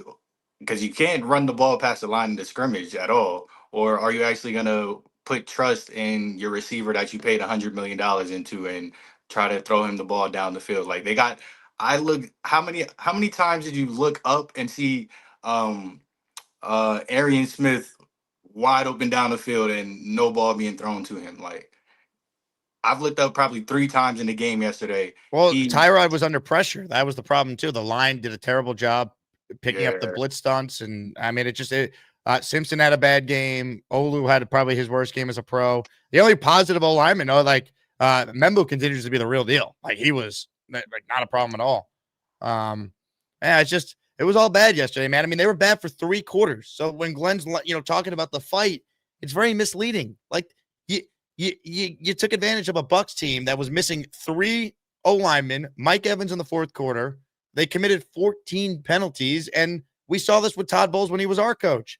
The prevent defense, the taking the foot off the pedal, like that was not really a 2-point game. McDonald made this miracle play to give them any chance. Like I don't want to hear I love the fight and no quit. And it's like, dude, you're 0-3, man. Just win games. Say that you appreciate the effort in the 4th quarter, but ultimately we need to be better the first 3 because we didn't win. That's all I want to hear after the game. That's it. And you know what? I don't care what he says if they win. They don't win. That's the problem. At all. I'm not too sure whether regression is taking place from week 1 to like inside of the coaches, what they have going on, like the regression in their aspect. Because I feel like week 1, the playbook offensively, like there was more motion. Like you didn't really know exactly where the ball was going. Like now Braylon comes in, okay, they're handing the ball off to Braylon. Or if it's a 3rd down, he's in there blocking because they're trying to get a quick game pass off. Like, where's the identity in what he was supposed to be bringing over from that Ben Johnson offense that he was a part of? Like, it really looks like the simplistic offense that we had Zach Wilson running when it was rookie Brees in there and rookie Garrett. Like, I don't know what's going on. It's terrible. It's terrible. Jiggy, how come I didn't get to meet you yesterday? If you were at the game, did you come to the tailgate? No, I didn't come to the tail. So I live in Orlando. So Saturday I had to work, and then Sunday woke up and it was traffic. So I literally got to the stadium at like 1:15 park. Oh man. So I was watching the game on my phone walking into the stadium. Like had to get to my seat, got some beers, got down, was watching the game. And then it was so hot, man. It was sitting in the shade. I was just trying to watch the game, wipe the sweat off. And then after, it was so packed, I didn't even know where you guys were. I didn't see if you got on live or anything while you were there. So no, I went live when I got back to the hotel yesterday. But yeah, man, I'm sorry I missed you. It would have been good to meet you in person. We'll have to do it another time. Yeah, so I don't know if anybody going to the Miami game, but I will be taking that drive up Monday night. So hey, do me a favor, join my Patreon, get in the Discord. We have a group created for those that are going to that game. So if you want to connect with people, tailgate, whatever, I'm sure you can find some Asmaniacs that will be there. Gotcha. Okay, man. Well, appreciate you taking my call, man. Go Jets, even though we suck right now. Hopefully, we got a turning point coming soon, man. Hey, from your lips to God's ears, Jiggy. We're the freaking New York Jets, so we're shit. I'm only playing that till we get our first win. All right? We're not built for this shit. We are shit until we win a damn game. By the way, I pulled this real quick. So this was Samini versus Glenn this morning, and I think Aaron Glenn looks terrible here. I don't understand why this needs to be so combative. I don't think this does Aaron Glenn any good. Aaron, when Justin Fields gets cleared by doctors to play, will he go back to being the starter? Say it again. When Justin Fields gets clearance by the doctors to play, will he go back to being your starter? Well, we'll talk about that today. As a staff, we'll make sure we come up with the right answer for that. So I know what you're trying to ask, all right, but we'll make sure we talk about that as a staff first and foremost. So just to be clear, because, sometimes we tend to speculate in the media a little bit. Yeah, I know that. So I'm trying to avoid that here. Yeah. So you're saying it's up in the air. So Justin came in as our starter, and he's been our starter. So listen, Tyrell was a backup. So I want to make sure I know exactly where Justin's at. I don't want to say anything until I know that Justin's clear. So once Justin is clear, I'll let you know exactly where we're going. And how do you think Tyrod did? I thought Tyrod did well. I thought he did well. Now, there's some things he got to clean up, right? But I thought he did well. Just say Fields is the starter when he's healthy, because that's basically what he did there, but we didn't need a minute of that. I don't see the purpose of that. You know what Rich is asking you. You named Fields your star, or you named Tyrod the starter on Wednesday this past week. She didn't care about gamesmanship then. You have an extra day now before you play a week from tonight. Like, I don't understand that. Like, I don't understand why that needs to be, adversarial, combative. Like, it's just silly. It's dumb. Like, why are we playing games? I was like, that's not a fight you need to pick at. You fell to 0-3. I don't get it.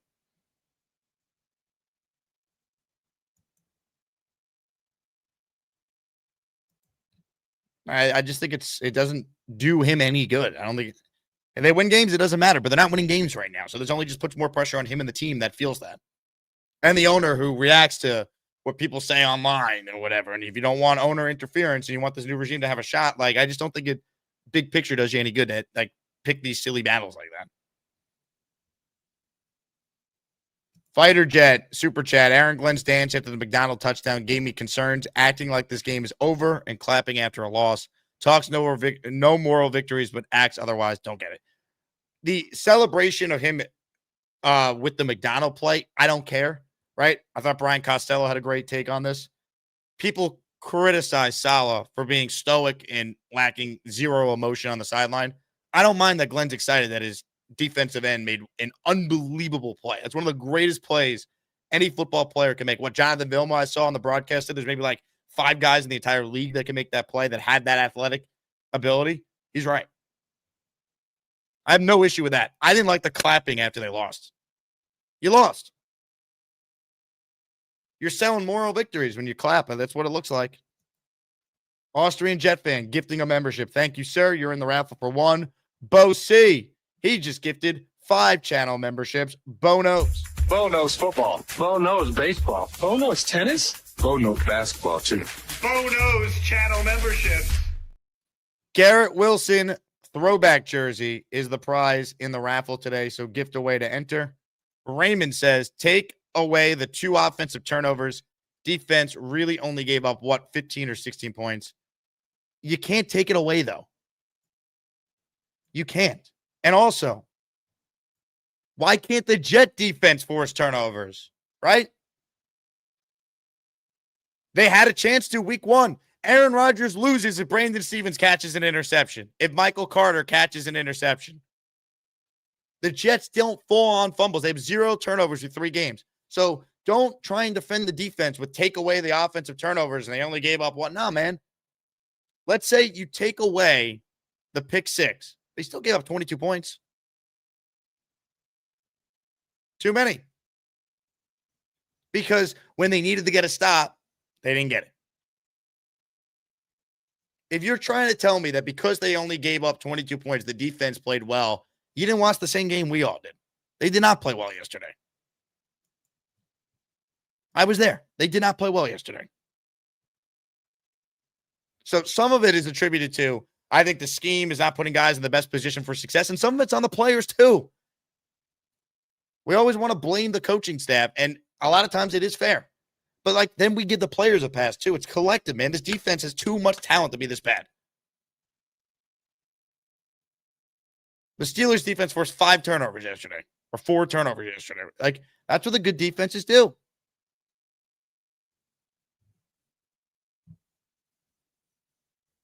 Unbelievable. Teddy's up next. What's up, Teddy? Oh, shit. My first time calling in. Jake, can you hear me? I hear you, Teddy. Where are you calling us from, though? I'm in Philly, running some heavy equipment. I love it, man. You look like you're, ready to get after it today. I hear you. I've been a fan for a long time. First time calling in. Everybody says the same thing, but this guy, Michael Clemens, I mean, how the hell is he on the team? It's 3rd and 3, and he's crashing inside, and Bucky Irvin's right around the outside for a first down. They got called back, but, I mean, how is this guy this is high school stuff we're talking about. Crashing inside as you're the DN. You're supposed to hold the edge.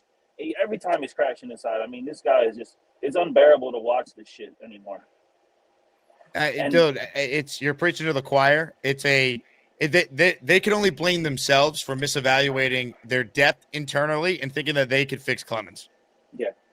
And my last point is Tanner Angstrand on the 4th and inches. We line up with Braylon out. The whole world can see what's coming. I mean, the whole world knows what's going on here. Yep. We got to have a little bit of, confusion for the defense. We just run it right up the gut and they get stuffed every single time. I mean, it's unbelievable. Where's the quarterback sneak? Exactly. I don't understand. Something. I mean, come on. Even do the play that Fields did against Pittsburgh and take it around. I seen Peyton Manning do that damn play and score a touchdown. You're telling me Tyrod can't scoot around the outside? It's terrible, man. I appreciate everything you do for the community, and you're the only thing that keeps us alive, Well, Teddy, I appreciate that, man. You're obviously a great fan. I'm glad you called in, and we're getting you in the raffle for 2 since it's your first time call. Now, are you currently on are you high up on this crane right now? What's the view like? No, I'm not in a crane. I'm just in a little skid steer. I'm just pushing some dirt around here. Nothing crazy. Well, Teddy, you're now Teddy on the crane, so appreciate the call, and Thanks, call man. back anytime, all right? All right, take care, Jake. Thank you. Teddy on the crane. Love it. What do we got here? Ralphie in the house. Shout out to Ralphie wearing his Malachi Moore jersey. I haven't done the rewatch yet, but I was seeing some people say that Moore wasn't bad, that he was not a problem yesterday. So I will relay that info. Ralphie rocks. The only guy in the building wearing a Malachi Moore jersey besides the Moore family. I thought we'd run it down their throats in the heat, but it looked like to me Brees was in quicksand, and we got 0 push on 4th and 1 with Allen. Great weekend, great community, crappy 3 quarters. As usual, everything great until the game started. As predicted by me, the entire weekend. Look at this guy. Right here, Jets football, you can smell the greatness. Yes, it was. New York Yankees. Oh, you did get a good look at Tampa it? Bay Rays. Yeah. Jesus is coming, folks. Jesus is here. If Jesus was a Jet fan, Of course. we wouldn't be in hell. Of course. Dylan Terman, everybody.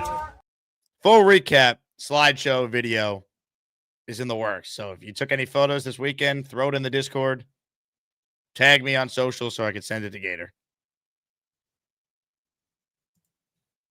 The big fella checks in. Jets not getting turnovers is a multi-year problem. It's so frustrating. Not falling on fumbles. Corners not turning their heads. Safeties can't catch. Right. But the head coach is telling us it's not the same old Jets. How? I genuinely want to know how it's not. Aaron Glenn talks like this team got blown out every game last year. It's like, dude, they did not. They should have won way more than the 5 games. They had Nick Folk last year. They went at least 7. That's the only thing I could say that's positive. The punting and kicking has been very good so far this year. And Banjo, I think, has done a great job on special teams because Will McDonald made the play of our lives yesterday for not. More calls, ladies and gentlemen. This guy I met in person on Saturday, and I was incredibly disappointed because he was wearing clothing. Well, there's a feller they call Charleston Jets Rube, cause he calls the show nude, never wears a shirt. And some folks, they don't think he's got pants on either. It's a gosh darn nudist camp. Let's hear it for that Charleston Jets Rube and see if he has any Jets points today. Hey, Jake. It was a great weekend, man. Had a good time. Feel a little bad. Next event, I want to spend a little more time, but with this new job and all that, we just kind of drove down Saturday and got there a little late. So I got to meet quite a few people, but I'm a little disappointed. I didn't meet Briga, Robbie Sabo. There's a bunch of people that I found out that were there that I didn't get to meet. So Wow, that's a you little didn't meet Briga? disappointing. Briga was the life of the Saturday night party. It was unbelievable. It was so busy in the main bar area that I took a couple of walks through. Like I met Fireman Ed, I met Christy, I don't want to name off everybody because I don't want to leave anybody off, but like Leanie was great. She was spectacular. DT I talked with quite a bit. I love DT. But we went over to the bar and ate because it was almost impossible to get a table in the other rooms, and I met Big Fella over there. But we were planning on coming to the tailgate, but then what ended up happening is because our dog is sick, he coughs all night long every night, and we just the last couple months haven't been getting much sleep. So honestly, we usually don't stay up till midnight. We slept in. We didn't even get down to the game until afternoon. So I was really disappointed I didn't get to go to the tailgate. But next event we come to, we're going to take some extra time off, make sure we hit all the events, all that good stuff. But it was a great time. It was an absolutely great time, except for the game. As usual. It's just so disappointing. Honestly, the most disappointing thing was, again, I knew the second that we got that touchdown with Will McDonald that it wasn't going to matter. I mean, it's just, too much time. You just knew. And how it happened was ridiculous, you knew it was going to happen, but how it happened, how they moved down and got that field goal was ridiculous. But my biggest complaint is, man, I want to root for AG so much. This team is absolutely breaking me. I've been a fan for 41 years, man, but I am so sick of this. Like, not taking any responsibility. The bullshit, everything. Like, as you were going, I didn't watch live, but your show yesterday, as you were breaking down the press conference, I was just getting more and more angry. But the one that made me the angriest is, oh, we don't want to worry about what we did wrong. We want to worry about what we did right. That's not word for word, but you know the part I'm talking about? Mm-hmm. That sounds like Saleh.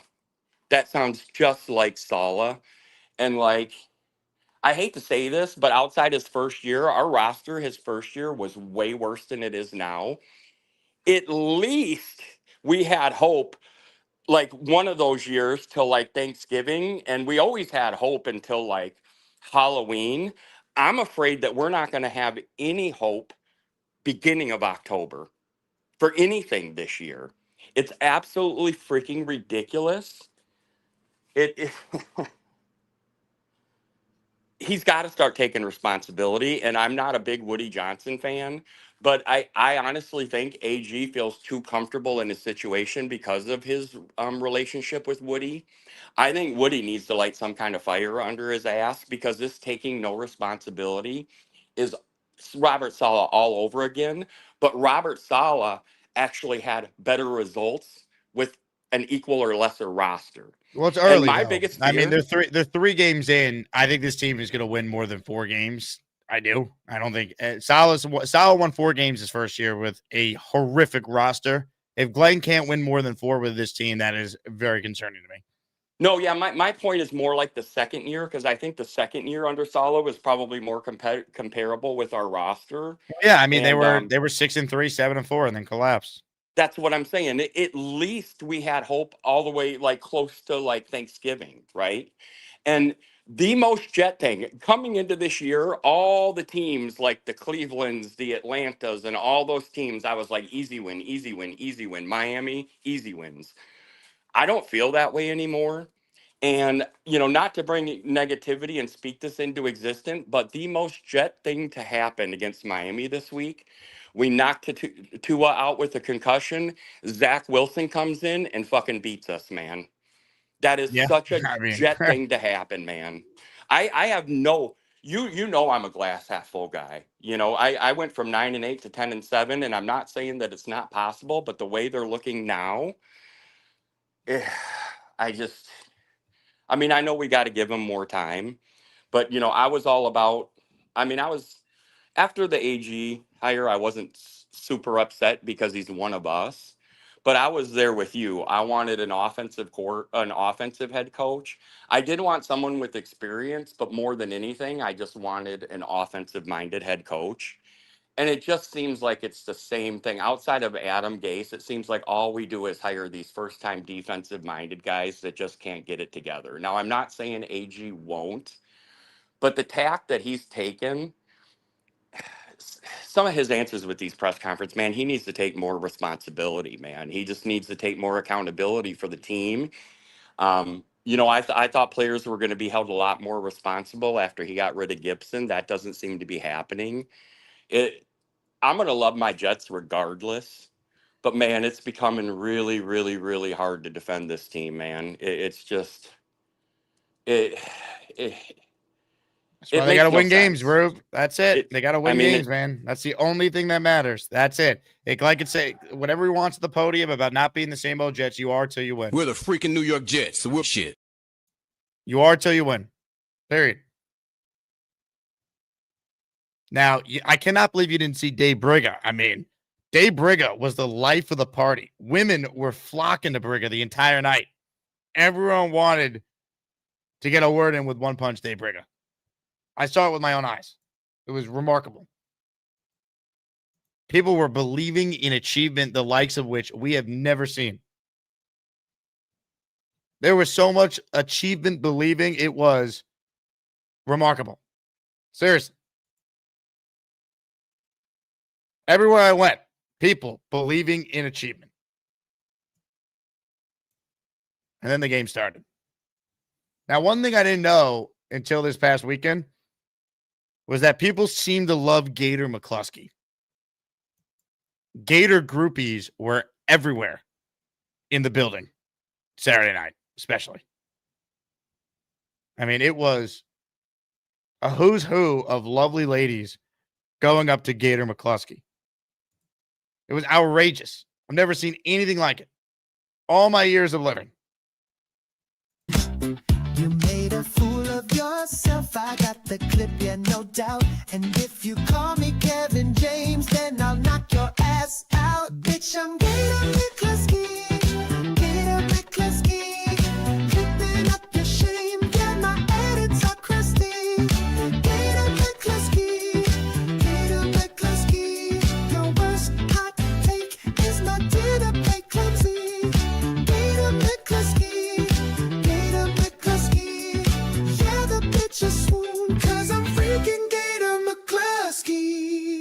It's about time Gator had an intro, and he didn't make it. A listener sent me that, and I was waiting to use it when Gator would call in next. What in the hell was that? My God.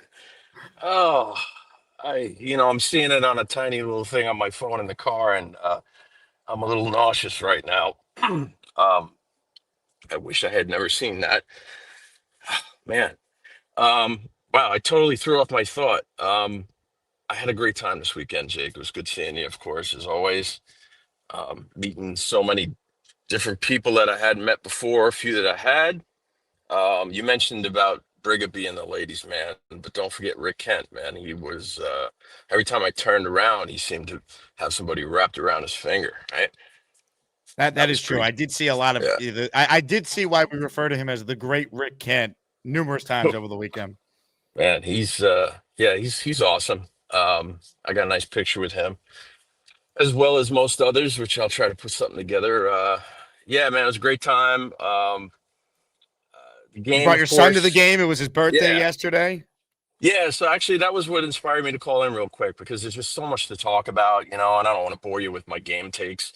But my son, it was his first game, so he kind of more or less grew up in Tampa, as far as like the age where you would get into football. So you go to school with all these kids that are into the Bucks, and they're into the Rays, and they're into Lightning, which is the biggest team here. Of course, the Tampa Lightning is what this town lives for.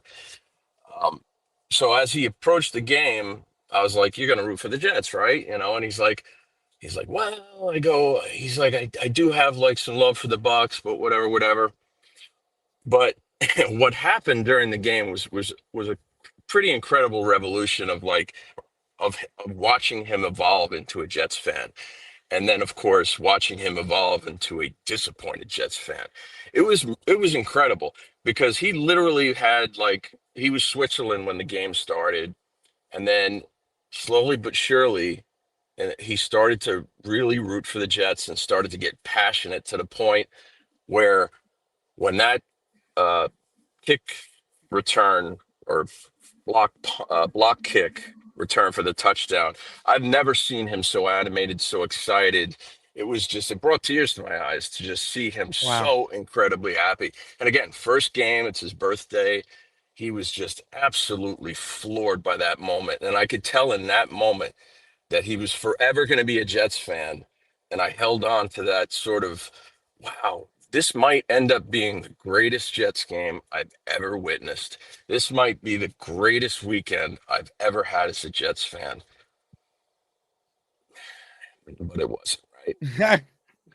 It just fell short. And I said to him the whole way home, I said, this is what it's like to be a Jets fan. So if you choose to take this path, and I don't recommend it, I really don't. This is what it's like. And I don't know if it'll ever end, but it certainly hasn't in my lifetime. And Jake, I know in yours, that we're just endlessly disappointed. And that's what this team does to us. And but that being said, he came to me last night and said that I had a great time this weekend. The game was awesome. I loved every minute of it. So I think he's still on board as being a lifelong Jets fan and endure the pain. But yeah, I was really happy more than anything to see him have a good time. It was great to meet him.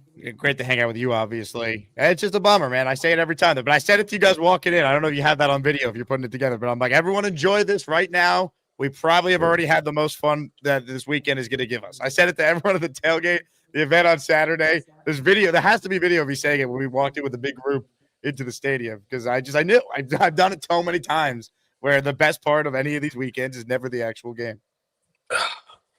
And it could have been it could have been one of the greatest moments in Jets history if you really look at it, and that was just yanked from us. And I mean, one of the things that was so frustrating about the game is I mean they were so in it in the first quarter. It seemed like we were only moving the ball because of penalties, but 3-0, 3-3, 3-6, 6-3, 6-6, whatever. It just seemed like that, with those mistakes, and we can't stop these running quarterbacks. Like how does this team figure out how to stop? Because Aaron Rodgers didn't run, and I think that's why we were able to do whatever we did in that game. But it just seems with Josh Allen and Baker Mayfield, maybe we will have a lot more luck with Tua if he's a statue. But I don't know. It's just one of many things this team has to figure out, and it's incredibly frustrating, man. Yeah, it's so disheartening, man. It is. Hopefully, 3 games into a new regime, we gotta give them more time. But I mean, they gotta win games. That's the only way any of us are gonna start to believe again. That's it, man. But thank God for you and the Asmaniacs. You keep us breathing. So appreciate everybody, ladies and gentlemen. The great Gator McCluskey. We're the freaking New York Jets. So we're shit. Who sent me that during the post game yesterday, and I said we're playing that till we get a damn win. And shout out to you know who you are, who sent us that Gator intro. You know exactly who you are. All right, home stretch here. We're almost at the 2-hour mark, and I got Beningo coming on at 4:45. So I have a bunch of things to do in between shows today. So if you're on hold, you're guaranteed to get on, and then we'll do our raffle and get out of here. Our next caller, I got to set this one up properly. He might be known as someone who wants to stir the pot, who wants to be controversial. But what people don't know is that he's actually a hell of a guy. He surprised me Saturday night at the gas bars party with a birthday cake. Ladies and gentlemen, the pot stirrer, NY Jets, Florida. Our guy Ted is up next. What's up, Ted? Hey, pleasure. It was an amazing time Saturday. Just meeting people I met at the draft party and meeting people that I never met before who I wasn't expecting there, such as Philly Noodles. I just walked up and said, "Hey, you're Philly Noodles, right?" I'm like, "Yeah, Charleston Jets Rube on the way out." I just, it's great. It's a great, like you said. Unfortunately, the game wasn't great. It didn't work out the way it did work out. But the meetups, if anyone can go to a meetup, you got to make it happen. It was awesome. You're the man, Ted. I can't believe you surprised me with a cake. The funniest thing is, so Festa, who runs the Tampa club, he was like, "Yeah, one of your friends, he has a cake for you." And I'm like, "Who?" And he's like, "He's tall." And I immediately go, "Oh, the big fella?" And he's like, No, it wasn't the big fella. He was like describing like you, but he didn't know you or anything." And I'm like, then I just kind of saw you in the corner there looking at me. I'm like, it was him. It was the pot stirrer. I'm actually a really nice guy, quite honestly. You're a great guy. You know I love you, Ted. I know that. But what was I gonna say? Like the game, I like Gator said. I met Gator. I met Briga. Was like you said, a star. I don't want to even talk about the Jets. Yeah, we've done enough of that. Tell us about your weekend. God almighty. Well, I lost. You want to talk about my weekend? I had Syracuse on the money line and on the spread, and I lost the 49er game on a last minute field goal. That was my weekend. Well, didn't Syracuse cover though? They won covered it. Right. It was it was awesome. It was awesome. That part was awesome. That one. All right, so you won a bet at least. There you go. Yeah, it was good. It was good. I had to sneak in your cake, Jake. It was all me and Gator's concoction. We coordinated that. I didn't know Gator was involved in that. I thought it was just you. Wow. Well, I said, "What do you know anything about Jake's taste? Like, what kind of cake does he like?" I figured I'd get him something because I'm sure you don't have a bunch of people singing you happy birthday probably on a Thursday night. I thought it'd be cool, especially for your 30th, to have a group of fans there. I thought it'd be kind of cool. So we just coordinated it, and I got the green icing, and that was it. So I had to sneak it in. I didn't even know if you'd be there early. I had to kind of sneak in there and look around and make sure you weren't there yet. And stuck it in there, left, came back, and just kind of sat back. But it was awesome. I mean, Festa was awesome. Festa is a great host too. I mean, the guy. The Tampa Club's amazing. Festa and the entire organization there. I mean, they do such a great job. Anyone who's in the Tampa area that has never watched the game with them, you should. They're incredible people, and they do a great job. Jake, that's all I have. I appreciate it. I'm trying to get up for the Carolina game, but I still have faith in it. And anyone who doesn't recognize Baker Mayfield as maybe an elite quarterback, at least I can say that's the only thing I can come up with. The guy's a gamer. He knows how to win. Even down 3 linemen and whatever else he had to fight, the guy is an elite quarterback and hasn't been recognized as such. So we played at least 2 elite quarterbacks. That's the only thing I could really say about it, Jake, about the Jets. Let's see if they turn it around this week against a team that's reeling. If they look bad against Miami, I don't know what to tell anyone. I understand. Thanks, Jake. Ted, take care. Thank you, man. Really appreciate it. Unreal gesture by the pot stirrer. There's video of everyone singing happy birthday too. I'll find it at some point when I get a chance to look through some of the pictures. But I'm on fumes right now. All right, we got 2 calls left. One of them I enjoy, one of them I won't. We'll get the bad one out of the way first. Alert, alert, Allen alert. MC Jet fans are dumbass jerks. Alert, alert, Allen alert. Delusional dreams from pathetic fans. My Big Joe is a dog. Beast Breaker is fat and dumb as a rock. And Gator's a dick who blocked all my chaps. We should have got all Josh Allen to start. This show needs me. Jake knows I'm right, and he's always wrong. Alert, alert, Allen alert. MC Jet fans are dumbass jerks. Alert, alert, Allen alert. You hate me because I'm always right. Good morning, Jake. Hello. First of all, it's an honor to follow Theodore. He is a legend. 4 comments. First of all, to my son, Adam, seems like a nice kid. Please don't ever compare Aaron Glenn to Sean Payton. Please don't. Okay, don't do it. Number 2, when I saw after the game, the Jets put "no quit" on their caption. Was that on Instagram? I think they put it. Twitter too. They could have done Instagram. I know they did it for Twitter for sure. Now you understand why people laugh at the Jets. That's why that's a loser mentality. No quit after another loss. How is that possible for stupidity time and time again from this PR agency? It's unbelievable. Oh, they Why took would it a you step ever- further too. Look at this. I'll pull it up for you too. So they had the no quit with Glenn's comments talking about the fight of the team. Then they took those comments, created a graphic for it, and tweeted this last night too, which I responded to, and I'll show you my response as well. This is also what they posted. Always gonna fight. And they have the quote from Glenn about today showed me a lot about who we are and who we're going to be, yada, yada, yada. I mean, this is loser behavior. That's why they're a loser franchise. My third comment is they're 0-3. I think I've had enough of Alan Lazard, Tyler Johnson, and Josh Reynolds. Can you bring up the kids? Can they just bring up the kids? None of those three guys I mentioned can get any separation. Just bring up Smith. Just bring up Pritchett. Just bring up Skinner. Just provide some life to this wide receiver core. I can't watch those three guys anymore. They're awful. I know that Lazard got the touchdown, even though I didn't think he caught the ball, just for me. The idea that those three guys are still employed by this franchise is just laughable. I don't know what to say. Just bring up the kids. Give this fan base an opportunity to root for kids. We don't need to watch Tyler Johnson, Alan Lazard, and Josh Reynolds anymore. It's enough. That's it. And my final comment is on Monday night. Speed kills.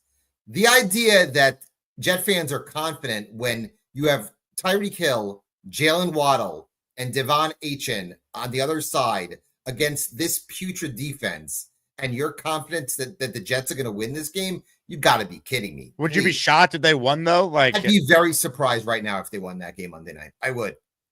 I'm actually. How many games are they going to lose before they win their first game? I think they're going to start 0-6. So that means they will lose to Miami, Dallas, and Denver. Yes, they will lose to Dallas because that building would be about 75% Cowboy fans. They will lose in London, and the game you guys are going to might be their first win. I don't think they're winning any of the next three games. I don't.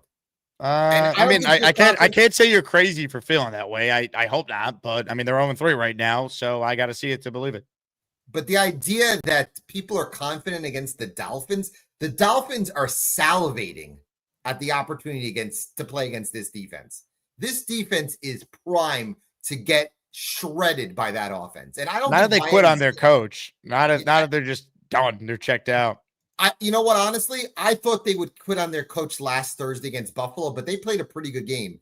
Well, that was desperation, though, right? You're 0-3. You're 0-2. You don't want to be 0-3. Here we go. I mean, they could have lost 35-3 if they didn't give a shit about the coach. I think they cared. I just think that was like their last hurrah, just like the Jets' last hurrah with Gase was losing that game to the Broncos on Thursday night that dropped them to 0-4. Are you confident they win next Monday night? Honestly? No, of course not. I'm just saying, like, you're acting like they have no chance to win Monday. I never said the Dolphins are bad. No chance. I just don't think they're going to win the game. But I never said they. They're 2.5 point underdog. They're not 7. I'm shocked the spread's under 3. I really am. I thought it would be 3.5 to 4. I really do. To take the Dolphins under a field goal is basically giving the Dolphins home field advantage. So this is basically, according to the odds, this is a pick'em game for me, and I just don't think it's a pick'em game. I don't. I think the Dolphins are going to score points. The question is whether the Jets can match them. And one final thing about Aaron Glenn. Who you wanted. That's your guy. I trust me, I wanted him because I didn't really care for the other choices. I didn't. There really wasn't any good choices, honestly, out of anybody there. I didn't think McCarthy was the right choice. I thought Brian Flores had issues with assistants in the past, so I didn't think he was the right choice. So there really wasn't a right choice. And the idea that you're working with Mike Tannenbaum, I think I would ask him on the side, can you tell me which coaches laughed at you when the Jets wanted to interview with them? I bet you there were a lot of guys that said no to that job. I do. None of it was reported. They didn't even request some of the guys that we thought they would want to talk to, like a Mike McCarthy, for example. Okay.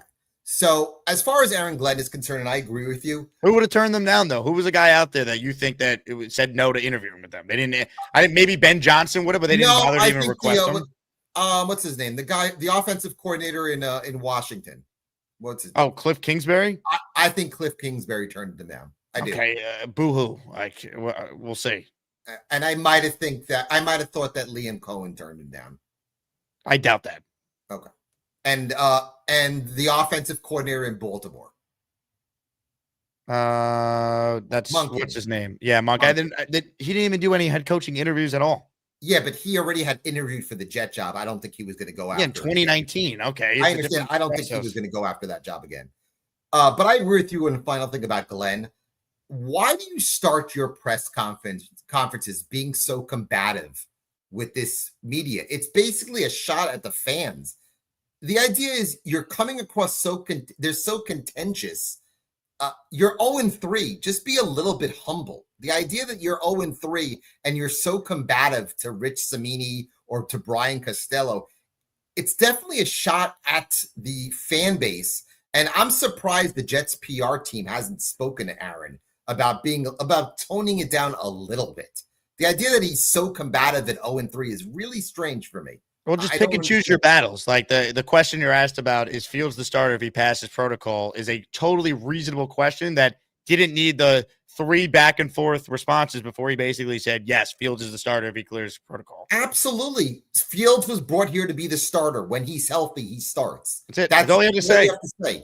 And he I hate that I agree with you, but that just shows you how bad the Jets are right now.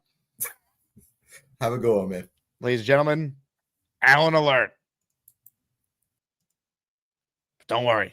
We'll clap our hands, even though we lost. All right, one last call. A lot of pressure on this guy. But he won $700 in our raffle at our Saturday night party with the Tampa fan club. Michael, NYC to SRQ. Close us out, Michael. Then we'll do a raffle for those of you tuning in late. Last chance to enter to win this. Is that going to be my new nickname now? Cash Money? Cash Money Michael, baby. I just want to say I had a great time on Saturday. I liked the video with Gator. That was definitely a nice video. So whoever created that for Gator, that was awesome. I know Gator's gonna fix it for himself and make his own video going forward. But hey, I met Gator, his son as well. We were walking down going to our seats. Gator's an awesome person, really nice guy. So I appreciate him having the time to even talk to me. I did take a lot of pictures myself, so I will send them over to the Discord. And I took so many pictures. I don't even know who I took pictures with. That's how hammered I was. But ultimately, it was a great weekend. Unfortunately, the Jets. I said the whole game. I'm totally red. I don't know if you can tell. I'm baked. And when they got that defensive kick block for a touchdown, I thought I was like, man. And then so a minute and 21 seconds left. I was like, this is not good. Too much time. We all know it. Too much time. Anyways, I know you got to go, Jake, but thanks for taking my call. I will change my handle now going forward since I know you're gonna recognize me as Cash Money. Cash Money Michael. Guy got $700.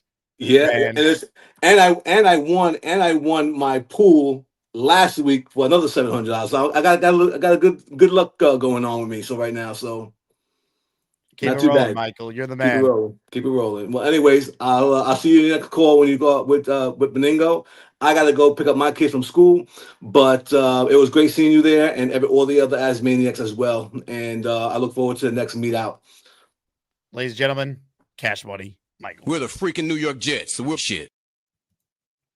I'm laughing at this guy. You guys should see the people that are tweeting me. Just nonsense. But this guy actually had the balls to do it live on the show. Jake is a fraud. Why am I a fraud, Ray? Or Roy, excuse me.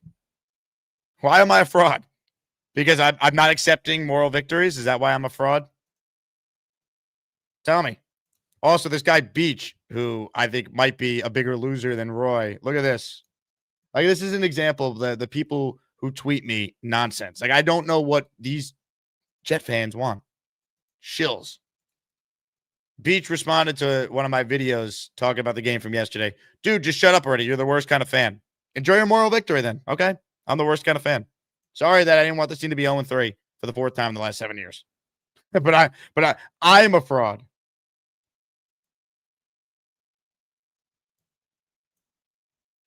Please tell me. Tell me why. Spencer Green says, Alan, you're also an Iowa fan. Joe in the house says, Daytona Joe here. Shout out to you, Joe. We are 3-0 in epic road trips, Vegas, London, Tampa. It's what we do as Maniacs. Great seeing you again, brother. Off to Miami next week. Joe, please bring us our win for the love of God. Great to see you and Dark Knight Steve. Man, I'll tell you what, the flight home this morning, Joe, was not nearly as bad as the flight back from London last year. Oh, that was the worst. Red eye back. And then Salah got fired the next day.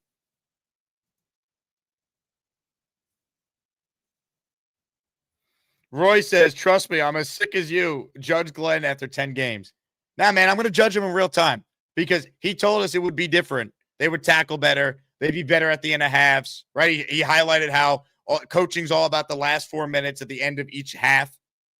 I'm using his own words and just saying, is he holding up his end of the bargain? He is not.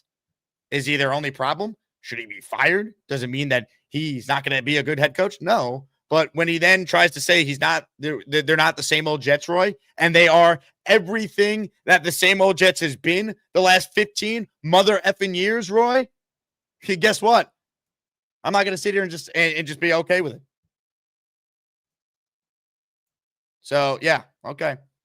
Ladies and gentlemen, Jay says that I am a fraud. Jay, you are one of the worst type of fans. Now, I like you because you regularly comment in the chat, but I think you're a trash fan. I really do.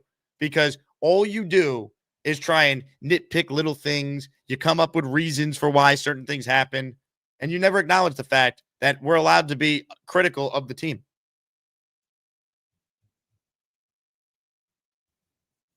No one's judging Aaron Glenn after 3 games. We're being critical, and I have said over and over again that nobody should be saying that he should be fired. So I don't know what to tell you. I also have said repeatedly, he is not responsible for the 15-year playoff drought. But his own words going into the year where we're going to win now and going forward. Aaron Glenn said they're not the same old Jets. Well, all we have seen is a team miss tackles, be undisciplined, make crushing turnovers, not force any turnovers, find ways to lose instead of finding ways to win. So I really need Aaron Glenn to explain to me why they're not the same old Jets. They missed 19 tackles yesterday. 19. They allowed 10 points in the last 2 minutes of the first half. They obviously allowed Baker to go down the field in 4 plays in under 2 minutes at the end of the second half yesterday. They allowed a long field goal drive to start the third quarter. It was their 5th loss since the start of last season when leading in the final 2 minutes of the fourth quarter. They are the same old Jets until proven otherwise.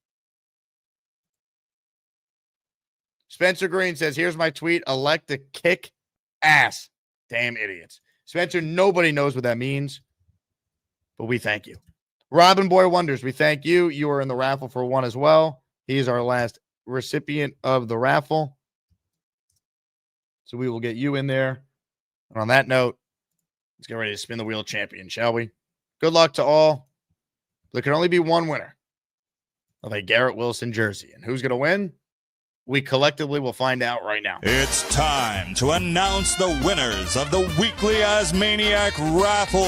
Let's spin the Jake Asman Show Wheel of Champions and find out which Asmaniac is winning an epic prize. Well, hold on. More raffle entries are coming in.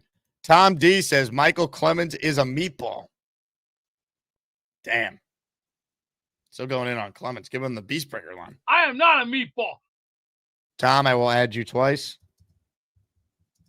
There you go. Also, I need to add Spencer Green's last 2 entries here. Spencer, there you go. Because Spencer said, Beast, where's your big ass? You should be protecting us from trolls, you meatball. Spencer, thank you. All right. God. There we go. I only wanted to do an hour and a half. We're at over 2 hours. Unreal. Best fans. Thank you all for your daily support. Here we go. Only one can win. It's a Garrett Wilson jersey. If you win, email me, asmanjake@gmail. Your name, address, and the size you want the jersey in. We're back with Beningo at 4:45 Eastern. Right now, though, we declare a winner. And that winner is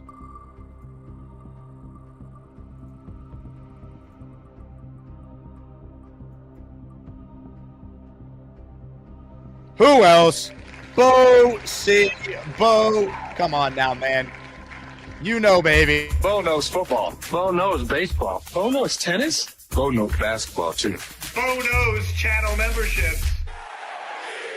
Bo C has won the throwback Garrett Wilson jersey. Bo, shoot me an email. You know I got your address, and we'll make it happen. Hey, big thanks to everyone who called in and tuned in. Everyone I met in Tampa, cannot say that enough. I know we didn't get to everyone's calls today. I'm going to do a lot of calls on the afternoon show with Beningo, so be ready for that. That's coming up in just a little while. So we will break all that and more down for you, of course, when we get there. But again, I want to thank all of you for your tremendous support. We could not have done this without you or anyone who makes this show the show. You know who you are. So I will talk to you guys this afternoon. JETS, Jets, Jets, Jets. Yeah, I ran out of oregano. I was like, ow. You know how that fun is. It never ends. Yeah. It's always one thing after another. You know how that works. Yeah. All right, what do we got here at the grand total? 28.45. 28.45. I'll take care of you. Don't worry. 1 second. 1, 2, 3, and 4. He just told us his pin. Service with a smile. That is the sexiest thing you're ever going to see.